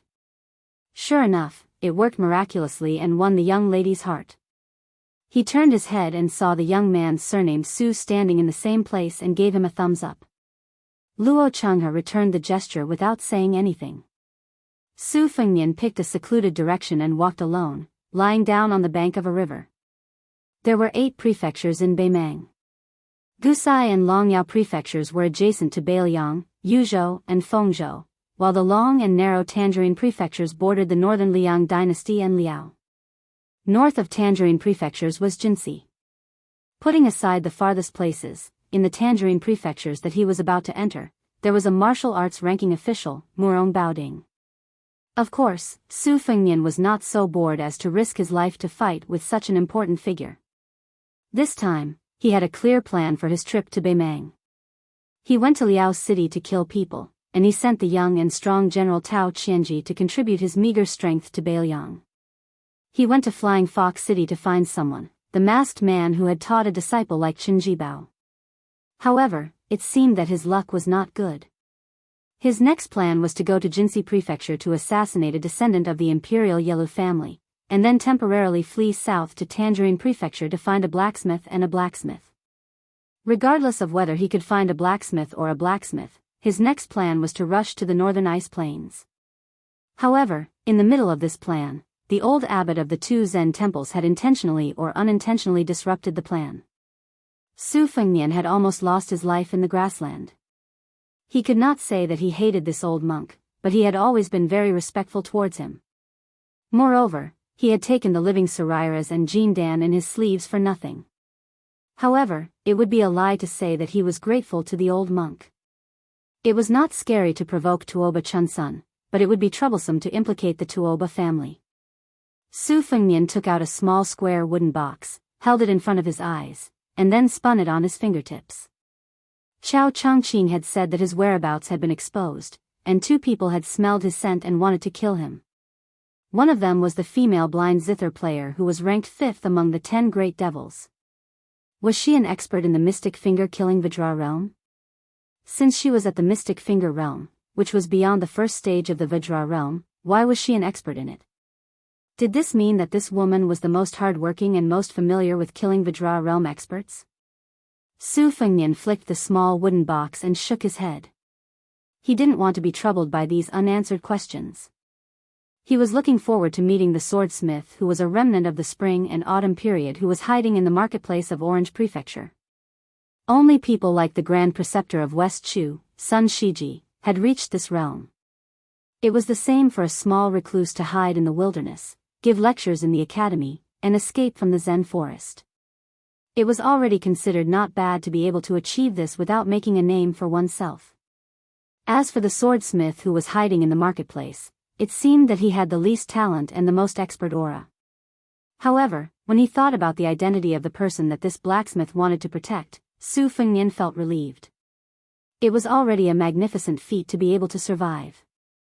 The West Shu Emperor's family produced a sword emperor who died in battle due to exhaustion in Bailiang's iron hooves. However, two loyal officials risked their lives to steal the young crown prince. One was a scholar while the other was a warrior. The scholar was Zhao Dingxiu, the great scholar of the spring and autumn period. The name of the warrior was unknown. He only knew that he was the one who forged and carried the sword for the Sword Emperor of West Shu for more than 20 years. It was said that a group of people escaped to the cliff in the South Sea and jumped to their deaths. Su Fengnian only knew that this was not the case before he left Bailiang. When he was looking for someone in Flying Fox City, it was Su Shao who asked him to pass a message. This time, it was his master, Li Shan, who roughly meant that West Shu's 400-year legacy could continue. However, the prerequisite was that the crown prince, who should be in his 20s, had to go to Bailiang. Su Fengnian was a little uncertain. West Shu's imperial palace was destroyed by the Bailiang cavalry and the legacy was broken. Could such a thing be negotiated? Would that swordsmith kill someone as soon as they met? However, his master must have a countermeasure in the Tide Listening Pavilion. In the past, even if the sky fell, Su Fengnian had Su Shao to shoulder it. Su Fengnian had never paid much attention to these kinds of undercurrents in the imperial court. However, he had been influenced by what he saw and heard since he was young. To say that Su Fengnian was a layman in officialdom was indeed to underestimate His Royal Highness, who had a bad reputation on the surface. Su Fengnian sat up, put away the living Sarira, and counted with his fingers.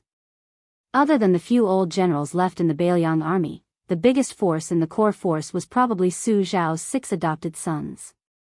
Chen Jibao did not need to be mentioned. Yuan Zuozong's loyalty was unquestionable. Yi Shizhen, who had the reputation of Little Zhao Chongling, was good at scheming and had an open personality. However, his relationship with His Royal Highness could only be considered distant. Yao Jian, who was good at searching for dragon sand, was the closest to him other than Chu Lushan. When he was young, he would often follow him to various places in Bailiang to study geography. As for Lu Qiu'er, Su Fengnian sighed. In the world, only Su Shao could see through this fatty's thoughts. He was still too weak. Next were the generals and advisors like Ningame and the mighty beast Wei Fucheng. They were also outstanding in their own style.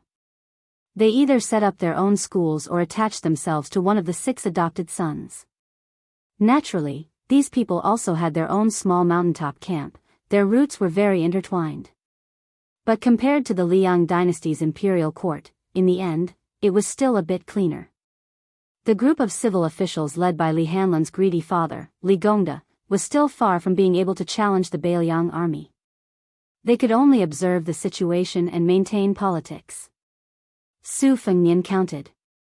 The only one who could be called his direct subordinate seemed to be Commandant Gui Yi, Huangfu Cheng, who had used the lives of his entire family as a pledge of allegiance.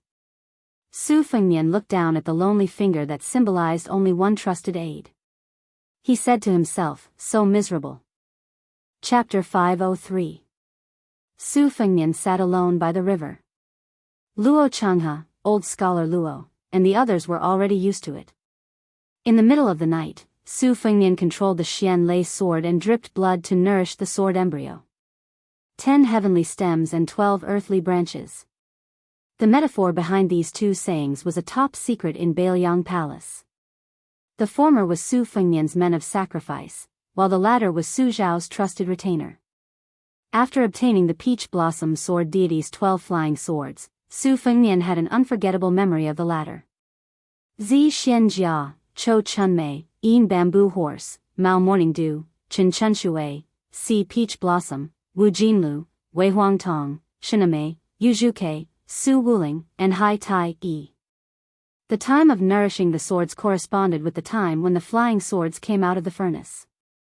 Except for the Jinlu sword, which received the Buddha's golden blood as a gift and was able to nurture more than half of the sword embryo, the rest of the flying swords were less than half. Especially the Xian Lei and Hai Tai Yi swords, which had the strongest sword wills, they were simply stubborn. It seemed that they did not see eye to eye with their new master and were progressing at a snail's pace. Putting away the Xian Lei sword, Su Fengnian released the Jinlu sword. As his fingers slid, the flying sword killed a fish in the river. Having nothing to do, Su Fengnian felt that using one sword to stir the water was not bold enough, so he simply controlled 8 more swords to form a 9. Gradually, countless splashes appeared. Then, he put away all 9 flying swords in an instant. After putting them in his sleeves, they were almost all wrapped around his arm into the sword pouch. Not to mention other things, just this exquisite control was enough to stun ordinary martial artists. Su Fengnian picked up a stone and threw it into the river. Then, the elite retainer of old scholar Luo's family walked over from afar. He stood in the distance and hesitated for a while. When he saw Su Fengnian throwing stones into the water from time to time, he walked 30 steps closer and said loudly, I'm Feng Shanling. If I've disturbed young Master Su and offended you in any way, please forgive me. Su Fengnian threw a stone and clapped his hands. He turned his head and smiled. It's fine. I can't sleep either. Feng Shanling was sitting by the riverside a little further away. He cupped his hands and said, Young Master, thank you for your help in killing the horse gang a few days ago. I'd like to thank you on behalf of my brothers. I'm not afraid that young Master Su will laugh at me, but my brothers and I are just slaves and servants.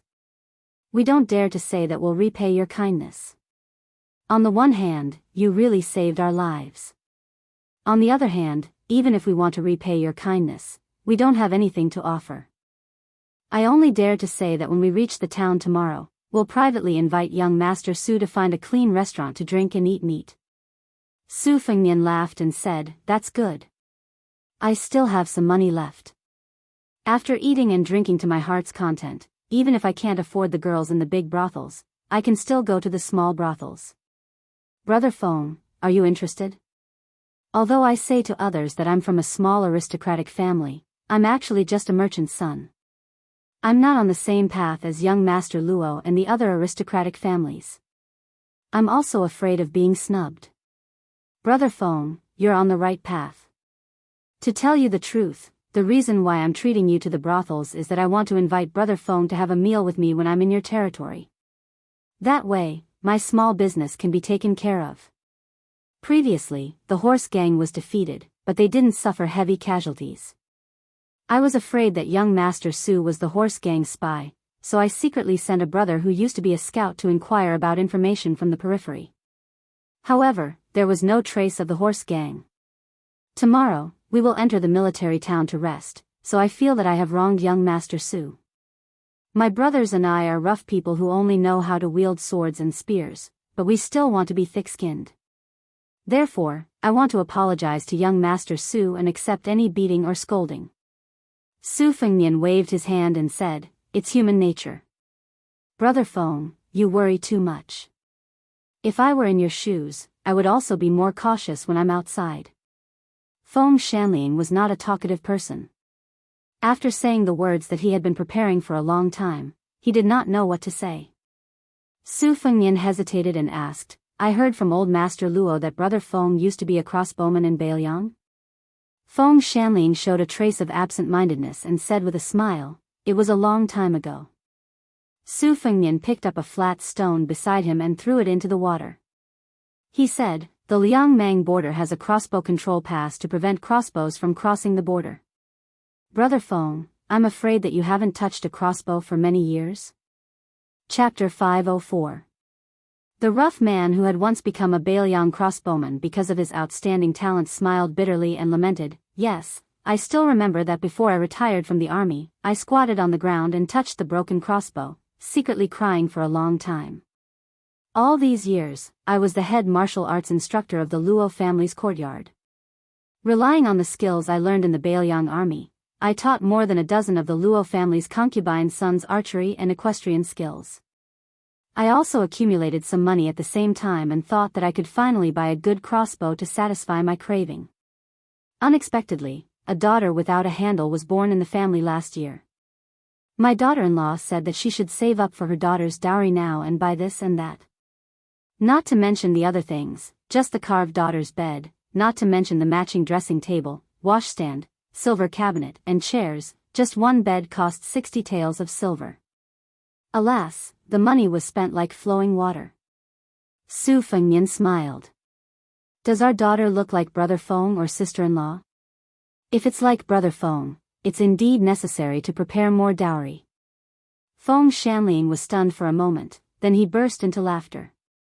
Young Master Su's honest words, old Feng likes to hear them. "Heh, you don't say, that girl is lucky that except for her eyes, she looks like her mother. In the future, it shouldn't be too difficult for her to find a good match."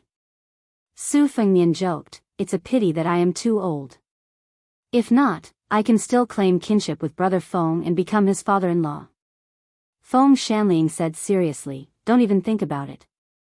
Before my daughter is 13 or 14 years old, which bastard dares to have bad intentions? I will hang him on a tree and beat him." After saying that, Feng Shanling laughed first, and then he didn't forget to cup his hands and apologize to Su Fengnian. Su Fengnian nodded and said, "The son-in-law is half a son to the mother-in-law. The more she looks at him, the more pleasing he is to the eye. But he is also half an enemy to the father-in-law, a thief who stole his own daughter. My father said that he can't wait for my two sisters to never get married in their lifetime. What's the point of getting married? It wasn't easy to raise a daughter, but she was bullied by other men who don't know how to cherish her." Feng Shanling smiled and said, "Yes, yes, yes. In the past, I always complained to my wife that when I first came to propose marriage, the father-in-law always looked at me with disdain. Now that I have a daughter, I finally understand." Su Fengnian looked at the bright Milky Way above his head and then looked to the south. Compared to Luo Changhe and the other aristocrats, he was much more pleasing to the eye and felt comfortable. Down. Of course, of course, of course, of course, of course, of course, of course, of course, of course. If one stood outside the boundary, the aristocrats would naturally be amiable and friendly. If one didn't have eyes and crossed the boundary, they would be in trouble. Feng Shanling and the rest of the aristocrats were well aware of these boundaries. On the other hand, the young master in front of them was much easier to get close to, perhaps because he was more of a merchant than a landowning household. He was also to Feng Shanling's liking and temperament, so he was worth making friends with. As for whether they could become close friends, of course, only time would tell. Feng Shanling wasn't a 3-year-old child who would pour his heart out and think that they could become brothers who could exchange their lives for each other. Su Fengnian asked curiously, "Brother Feng, why did you leave the Bailiang army?" Feng Shanling looked at the river and plucked a bunch of weeds. He sighed and said, "I joined the army late and didn't make it in time for the Great War of the Spring and Autumn period. I only joined the army when the great general was on his way to Bailiang. My parents had already passed away, so I had nothing to worry about. I just wanted to accumulate military merits so that I could bring honor to my family. With good luck and some brute strength, I became a Bailiang crossbowman in less than 2 years after joining the army. I followed the great general and the Bailiang army all the way to the Nanjing prefecture of the Bailiang army. It was so satisfying. I killed so many barbarians that my eyes turned red. There was once when my frame was trampled to pieces by a Bailiang crossbow. While I was in a daze and didn't know what to do, the commandant slapped me on the head and ordered me to kill my way in with my Bailiang saber. At that time, I didn't care if I was greedy for life or not. I only thought that if I could kill one barbarian, I wouldn't lose anything. If I could kill a pair, I would earn one. If I could kill a few more, I would be able to become a commandant. I didn't expect that after running a few hundred steps with my brothers, I would trip over corpses and fall flat on my face. Fortunately, when I got up, I still had the courage to kill the barbarians. In the end, I actually killed 2 barbarians.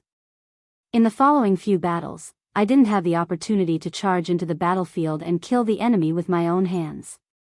With the great general and General Chen present, the Baimang barbarians didn't have the strength to fight back at all. Later on, when I heard that His Majesty the Emperor had also personally led an expedition to join the Bailiang army, my brothers and I were quite happy at first. But later on, we didn't understand. The battle was called off just like that. Moreover, the Bailiang army actually took the lead in withdrawing south. The great general didn't say anything either. At that time, I didn't understand anything. I only felt that I had made a mistake in joining the army. Holding my anger, I left with many of my brothers. Some of my brothers and I also went our separate ways along the way. It wasn't until I ran into the head of a side branch of the Luo family that I thought that since we were a family that had migrated from the Central Plains, it wouldn't be embarrassing to work for them. So I settled down. It was only later that I overheard the Luo family's idle chatter that I learned that it was the Zhao family's son who had issued an imperial edict that forced the great general to withdraw the army. Feng Shanling threw the wild grass into the river and said with a regretful expression, "All these years, when I sleep at night, I still wake up with a start whenever I hear the sound of horse hooves outside the wall. Otherwise, when I'm dreaming, I subconsciously jump up like a carp and think about drawing a sword and going into battle." Su Fengnian wanted to laugh but couldn't. The rough man rubbed his cheeks and muttered to himself, "I don't know how many times I've been scolded by my wife. But it seems that I won't be able to change in this lifetime." Su Fengnian exhaled deeply. He pursed his lips and didn't say anything. How many old soldiers were there in Bailiang? How many of them were there in their dreams? Chapter 505. With the foreshadowing, it was better to strike while the iron was hot. The next day, Su Fengnian followed the large group to the city of Orange Province.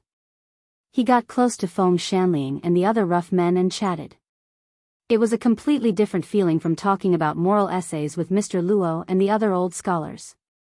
It was probably the difference between gulping down wine and drinking warm tea. Su Fengnian borrowed a good bow from Feng Shanling along the way. With his arm strength, it was not difficult for him to pull the bow to a full moon. He tried to shoot the arrow several times and was full of vigor. Fortunately, Su Fengnian had killed the horse gang before, so these retainers were not surprised. Moreover, Su Fengnian was not in the same line of work as them. He was a bastard who fought for their rice bowls, so they were happy to say a few words to warm up their relationship. In comparison, Feng Shanling was more sincere. As a middle-aged man, he probably had too many pent-up frustrations in his heart that could not be quenched by drinking. He wanted to chat with others. Taking advantage of the time when no one was around to pick up the arrows, he told Su Fengnian a lot of old stories about Bailiang. Seeing that Su Fengnian was not the least bit impatient, Feng Shanling opened up completely. In the beginning, when I joined the army, I actually had two choices. One was to join General Gu Jintang's old division. There weren't many battles, so I could live a peaceful life. However, I was destined to not be as good as those rich kids. As a bachelor who had nothing to lose, I thought about joining the Bailiang army. Although the Bailiang border was not peaceful, the great general had defeated 6 of the 9 kingdoms during the spring and autumn period. I felt that even if I went to the border, as long as I didn't become a scout or a mounted ranger who charged at the front lines, it would not be easy to die. I really hit the jackpot and became a crossbowman. Other than that time when I stepped on the crossbow, I didn't have much close combat with the barbarians. In the beginning, every time a battle ended, I would feel my scalp tingle when I saw those cavalrymen and infantrymen with broken arms and legs or their entire backs slashed open. Later on, after fighting for a long time, I was scolded by the sergeants and commandants. When I heard the old soldiers talk about their achievements in the Great War of the Spring and Autumn period, the brothers beside me all complained that they would not be satisfied if they did not kill people. I was still afraid of death. Who in the world was not afraid of death? However, if there was a day when it was my turn to charge up and fight with my life, I was not afraid of dying on the battlefield. Besides, at that time, I did not have a wife to think about. If it were now, I wouldn't have the guts to do so. I remember very well. I stayed in the Bailiang army for a total of 3 years and 9 months. I didn't see any important people. The highest ranking official was only a 6th ranked officer. He was a young cavalry general. The general's mount was very tall. However, at that time, I was envious. When I thought about how everyone used the same Bailiang saber, including the great general, there was nothing to be jealous of. Young Master Su, it's not that old Feng is shrewd, but I sincerely advise you to learn some Bailiang language. If one day the Bailiang cavalry really goes all the way north and defeats the Baimang southern dynasty, it's always right to learn some Bailiang language. Following Feng Shanling's nagging, they gradually approached the border town. Su Fengnian pulled away from Luo Changhe and the others, squatting beside a dried-up river and staring blankly for a while. During the Third War between the two dynasties, it was the second and last time the Liang dynasty had the upper hand in the early stages. Unfortunately, it was precisely in the vicinity of the Purple Martin Terrace that they fell short of success. At that time, under the careful planning of the old Grand Secretary and a group of important ministers who were familiar with border defense, including Gu Jiantang, the elite troops of the Tu Liao 9 towns border army turned out in full force and marched 100 li in a day. On the 9th day of the 6th lunar month of the 3rd year of the Honghan dynasty, they arrived at Tun Jintai on the 16th day and arrived at Baimang's present Yibing town on the 17th day.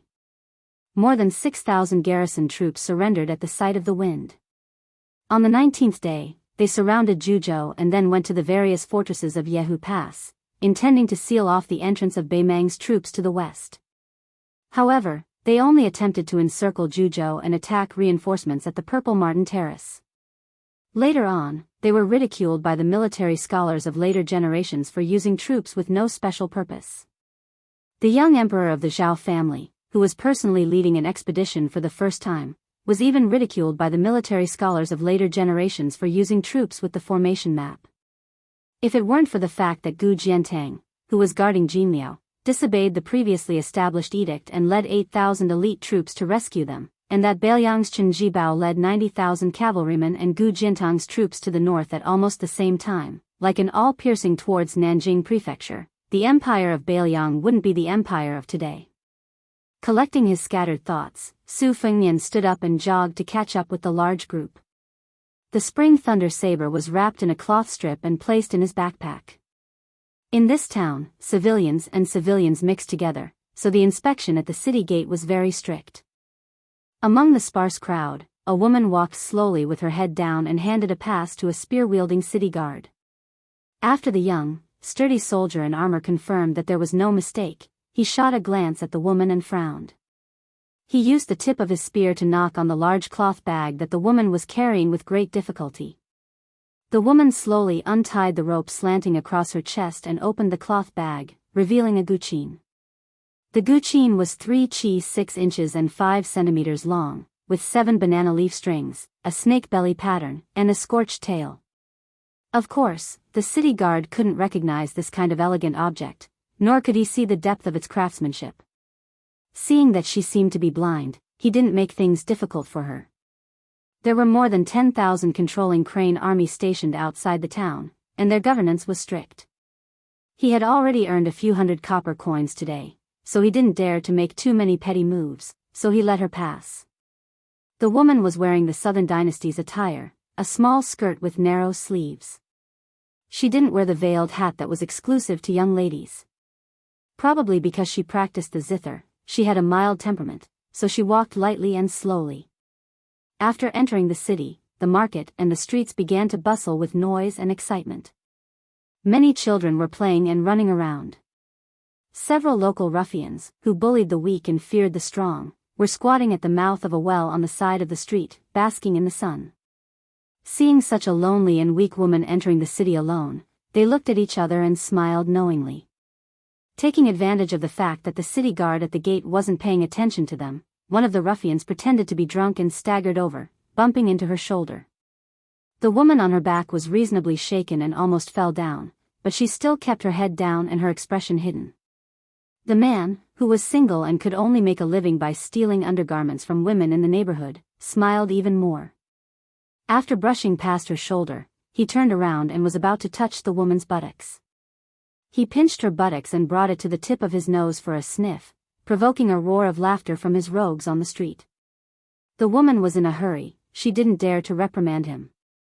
This undoubtedly greatly increased the ruffian's arrogance. He quickened his pace and was about to pull her. His mouth was full of nonsense as he shouted, "Wife, quickly go home with your man and give birth to babies. What are you strolling around for?" The woman whose slender arm was pulled didn't say anything. The ruffian was about to take advantage of the situation and embrace her to his heart's content.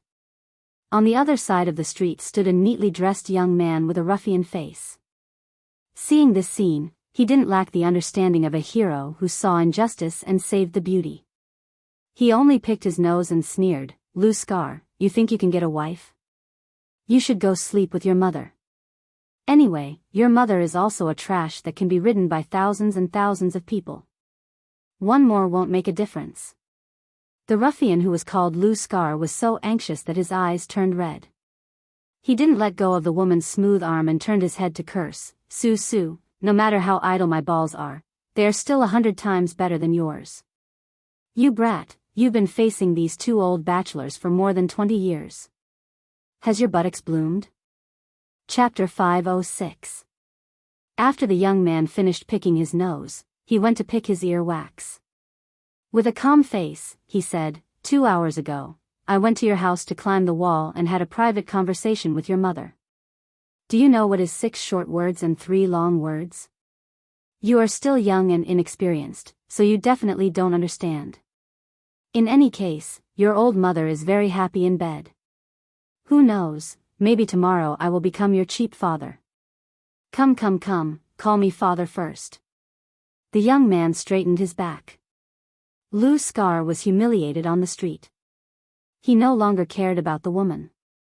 He looked around but didn't find anything useful to beat people.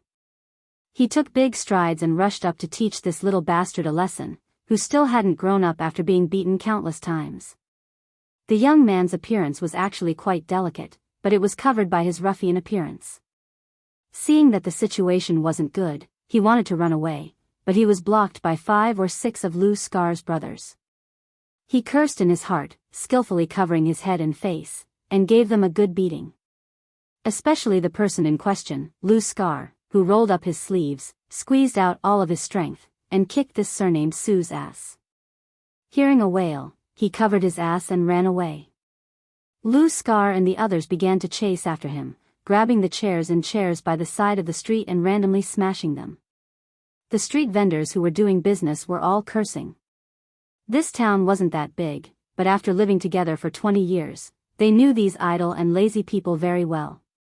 They knew which ones to curse and which ones to fight back. When Lou Scar and the others vented their anger, they casually threw the chairs and stools back. There was also no trace of the backpack girl.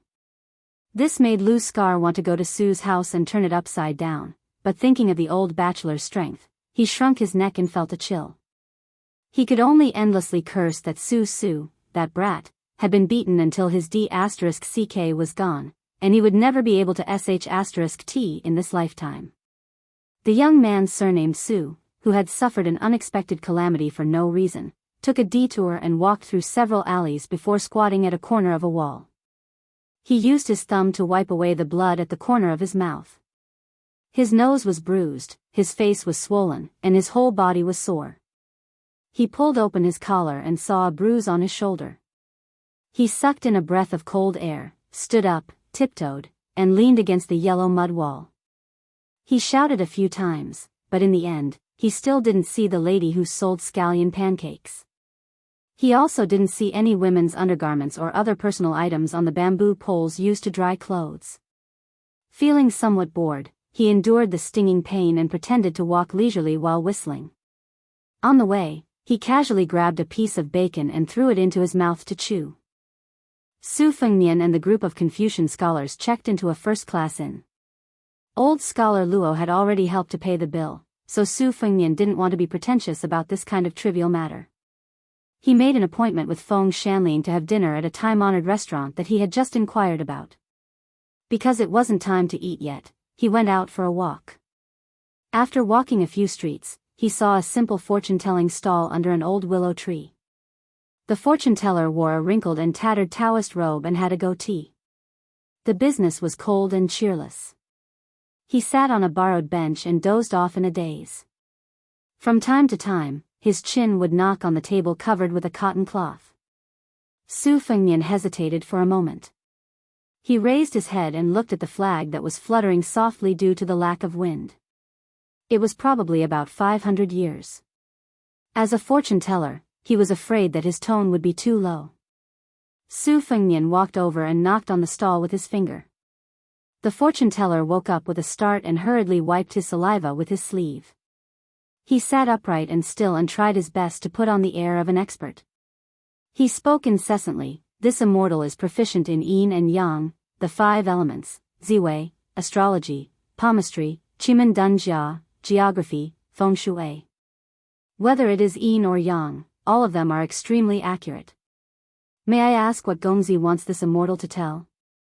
Su Fengnian had partnered with old Huang and Wenhua in the past, so he could be considered a veteran in this line of swindling money. He smiled and said, "Why don't you pinch your fingers and calculate what I want to calculate first?" The old Taoist did not dare to talk nonsense for a moment. He stood up and pretended to pass the bench to this customer who had taken the bait with great difficulty. He sat down in the old willow pit and took the opportunity to look at this ordinary-looking young man from the corner of his eyes. After he sat down, he stretched out 2 fingers and twirled his goatee. He did not say anything. Su Fengnian held back his laughter and was not in a hurry to speak. In fact, this line of work was very important in terms of acting. It was nothing more than blindly guessing and asking for money to solve a disaster. There were 4 parts to it, one after another. If there were no mistakes, one would be able to earn a copper coin. In the past, it was difficult for him to be a fortune-teller. After all, he did not have hair on his mouth and was not reliable in his work. Even if he borrowed a Taoist robe, it was difficult to fool people. The old Taoist's eyes wandered and said softly, "Gongzi, are you here to calculate the fate of an official?" Su Fengnian shook his head. The old man said, "Oh, to calculate the fortune of an official." Su Fengnian still shook his head. The old man was finally unable to sit still. If he could not guess correctly, then wouldn't the fatty meat in his mouth fly out of the bowl? Su Fengnian did not continue to make things difficult for this fortune-teller who was clearly living a simple life. He smiled and said, "Actually, old immortal has guessed correctly. Not only is it to calculate the fortune of an official, but it is also to calculate the fortune of an official." The old man was relieved and nodded lightly. This immortal has always calculated with every possibility taken into account. With a beginning that was not too embarrassing, what followed was a deluge of nonsense. Su Fengnian did not expose him and nodded from time to time. The old Taoist's saliva flew everywhere and he was in high spirits. Su Fengnian had exchanged some pieces of silver at the inn. After hearing that he might have a bright future, he took out a piece of silver and prepared to return home. The old Taoist, who had not touched silver for more than half a year, suddenly had his eyes lit up. When the silver was placed on the table, he grabbed it with lightning speed and put it into his sleeve. He then stroked his beard and said with a smile, "Gongzi, what time were you born? This immortal can calculate it for you again. This is free." Su Fengnian had already left the bench and sat down again. He smiled and said, "Let's not talk about me first. Help me calculate my father's time. He was born in the afternoon." The old Taoist pretended to ponder and asked about the specific time in a day. He then said slowly, "This is not a good time. It is the fate of leaving home early in life. Brothers and sisters also died early. If the fortune is not good, the husband and wife will not be able to grow old together. However, the death of the wife will make the man's fortune better in his later years." The old Taoist saw that the young man in front of him had a dull expression and thought that he had said something wrong. He was about to change his words and was afraid that the silver in his sleeves would be taken back. He did not expect that the young man would ask about the fortune of his eldest sister and second sister. After knowing the time, the old Taoist deliberately mystified him. He pinched his fingers and calculated again and again.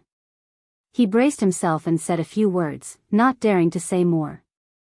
He carefully glanced at the young man. The latter's lips trembled as he squeezed out a smile and told the old Taoist the time of his birth. The old Taoist quietly wiped his sweat and pretended to be calm as he said, "Not bad, not bad. Gongzi is handsome and intelligent.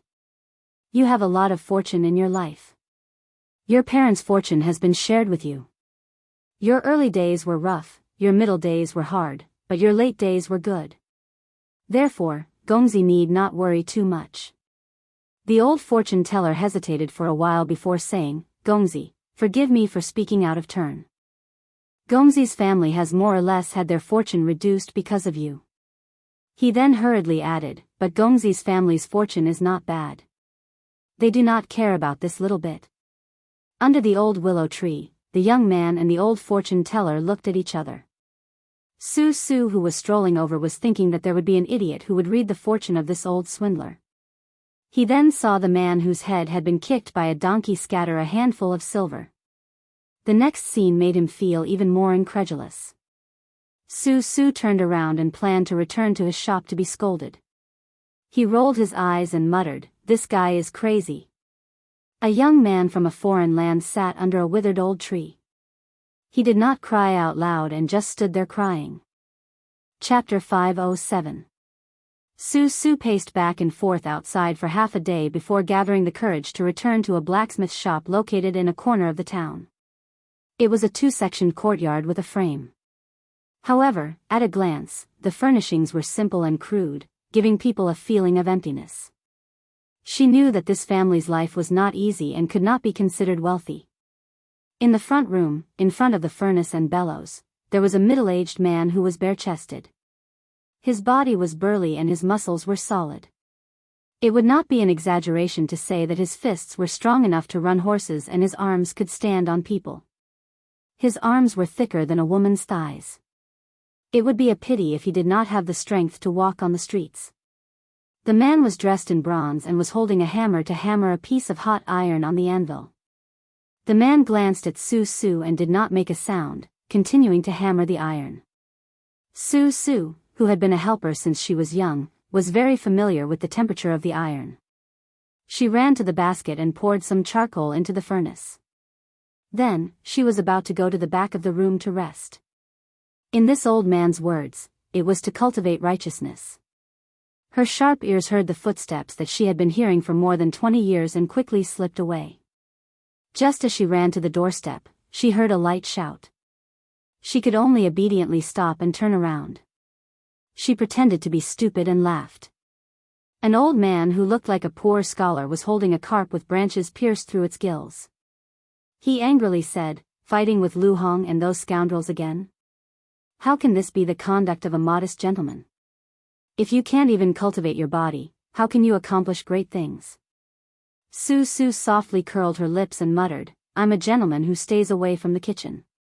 The old man was about to glare when the young man ran in front of him with a mischievous smile. He took the plump carp that was still jumping around and said happily, "Old man, there are some onions and garlic at home. I'll go make you a braised carp that even you Binglow's head chef would be ashamed of." Hearing this old man's anger surged. Where did the onions and garlic come from at home? The young man who spilled the beans took the carp and ran to the backyard. The pedantic and inflexible old master didn't even look at the blacksmith, and continued to nag. It was probably similar to the sage's teachings: when dealing with matters, I will deal with them. If I don't, I will deal with them. Su Su had long been sick of hearing it. With his back facing the old master, he mouthed the exact same words as the old man. When the old master painstakingly said, "The temperament of a young man should be restrained. You can cultivate virtue." Su Su couldn't take it anymore and said indignantly, "I still have the temperament of an old man. Old man Zhao, if you continue to be like an old woman, I will not cook." This old man's son was stunned for a moment. He sighed and shook his head. He did not say anything else, but his expression softened a lot. He put his 5 fingers together and slid them through his beard. He clearly agreed with the young man's words. Su Su went to the narrow and dark kitchen. She threw the carp on the chopping board and opened the window. First, she washed the rice and cooked. Then, she skillfully used the knife to deal with the red carp that was destined to die soon. This old man's son stood outside the door with kind eyes. Su Su peeled the fish scales and raised her hand to block the hair on her forehead. Her expression was focused. The scholarly old pedant behind him, since he could remember, had relied on each other for survival. That old pedant's mouth had endless principles. He had lectured for more than 20 years and still had not finished. It was a waste of talent for him to not be a saint and only be a private tutor in the city. However, in these years, this house did not feel like a home. They relied on this old man's son to teach more than 10 children to earn money and Uncle Chi to forge iron in the front yard. But strangely, he saw Uncle Chi knocking all year round, but he did not see him sell iron to anyone. He did not like to read. When he read a book, he would doze off. He also did not have the willpower to secretly learn skills like his peers in the neighborhood. He knew his own weight.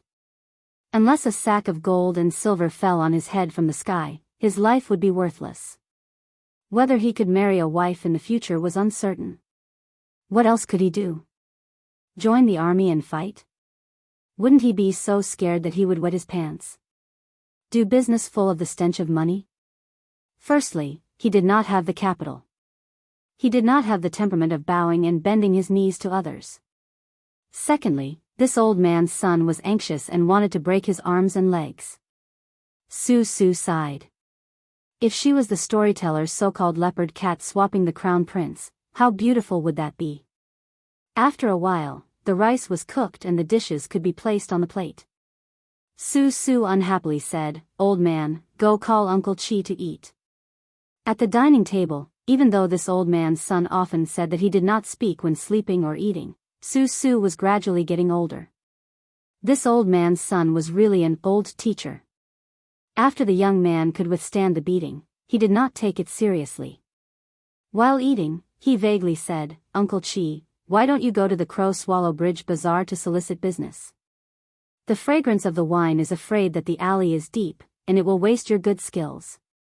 This old man's son could not help but break his precepts and said, "Selling skills to peddlers and pawns, what a scandal." Su Su looked askance at the wooden man and this old man's son, who had a scowl, and said helplessly, "What's wrong with peddlers and pawns? Aren't they human? Was it just one less eye or 2 less legs than the emperors and generals? Didn't they all come out from their mother's womb?" This old man's son slammed the table and said, "Absurd." The old man was originally eating carefully. With this righteous reprimand, a few grains of rice were spat out onto the table. Su Su pointed with his chopsticks.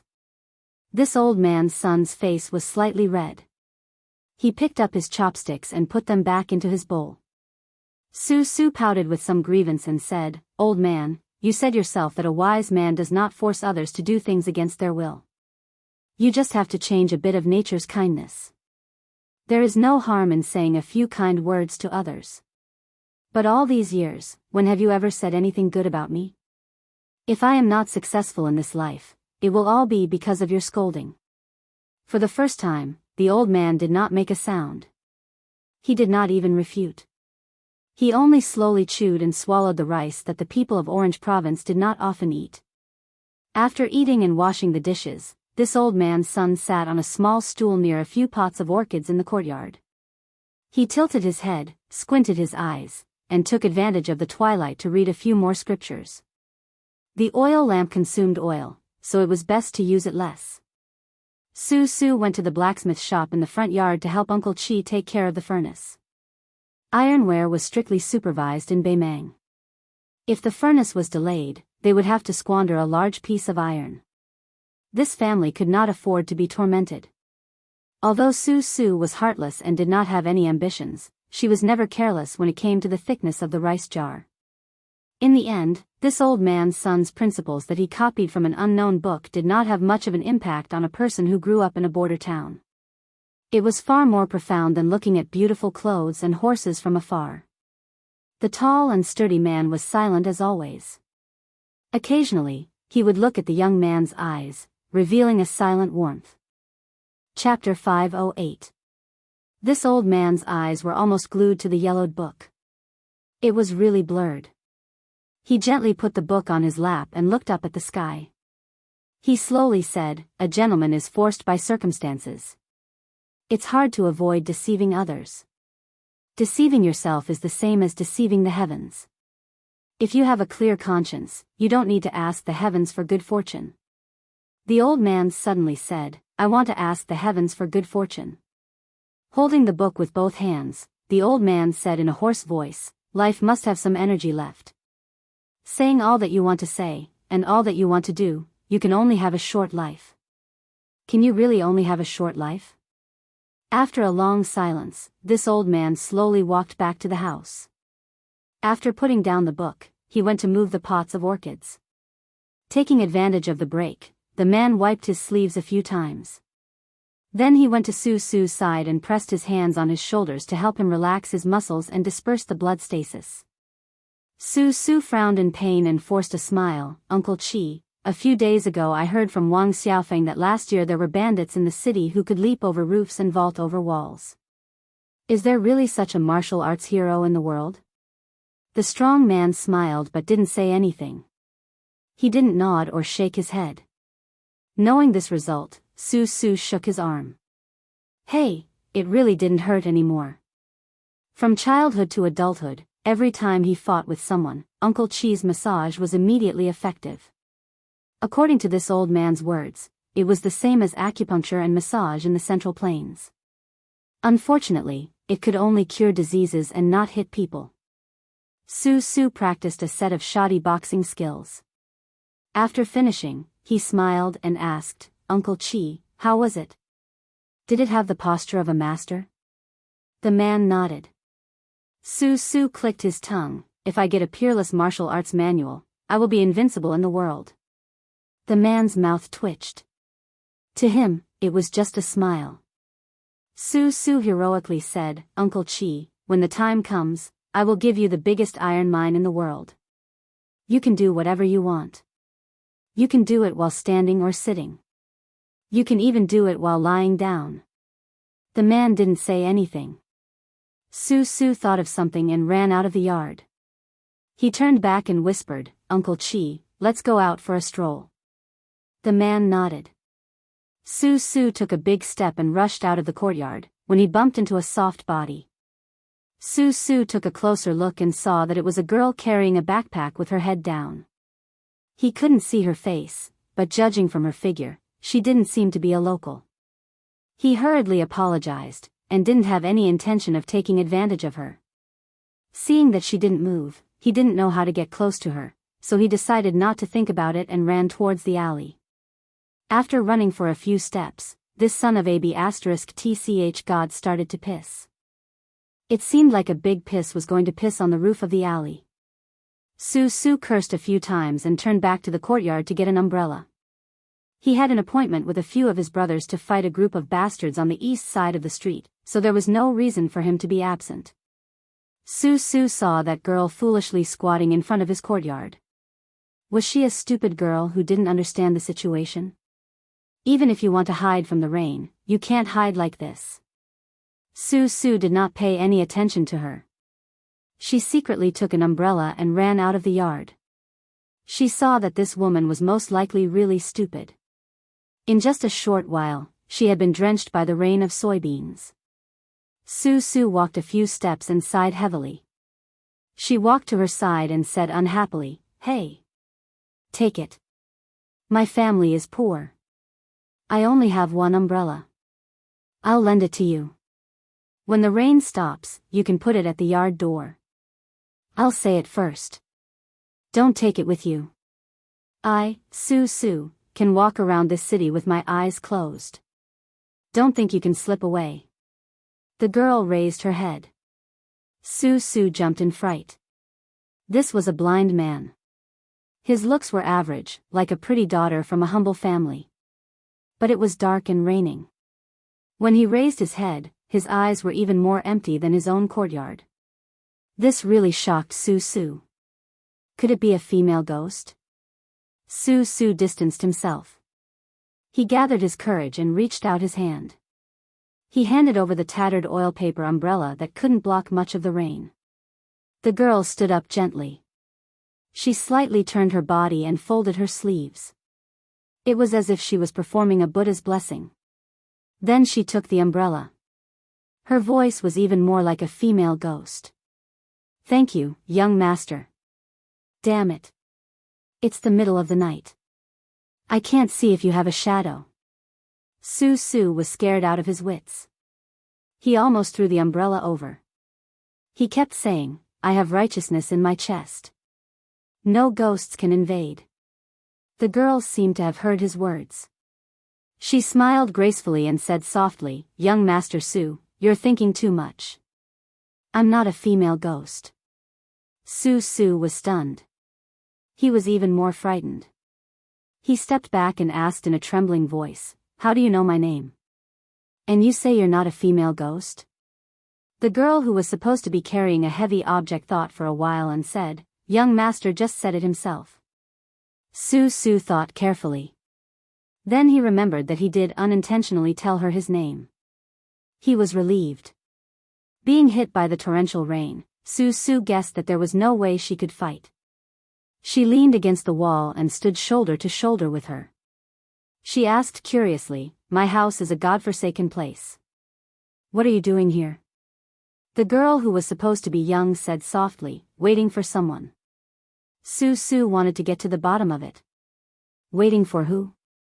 The woman thought about it carefully and replied, "People who come here." Su slapped his forehead.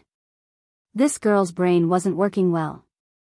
He couldn't help but think of the young master he saw under the old willow tree during the day. It was strange. It was raining heavily. Su saw that her clothes were soaked. He naturally had a man's protective feelings for the fairer sex.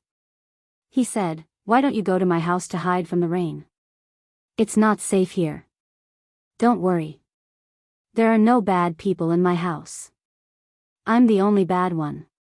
Didn't I lend you my umbrella, right?" The blind girl shook her head stubbornly. Su was a little angry. "Then give me back my umbrella." The girl really did tilt the umbrella towards him. Su said fiercely, "If you do this again, I'll be naughty. A man and a woman alone. I'll take off my clothes. I'll take them off first. Miss, you can do as you see fit."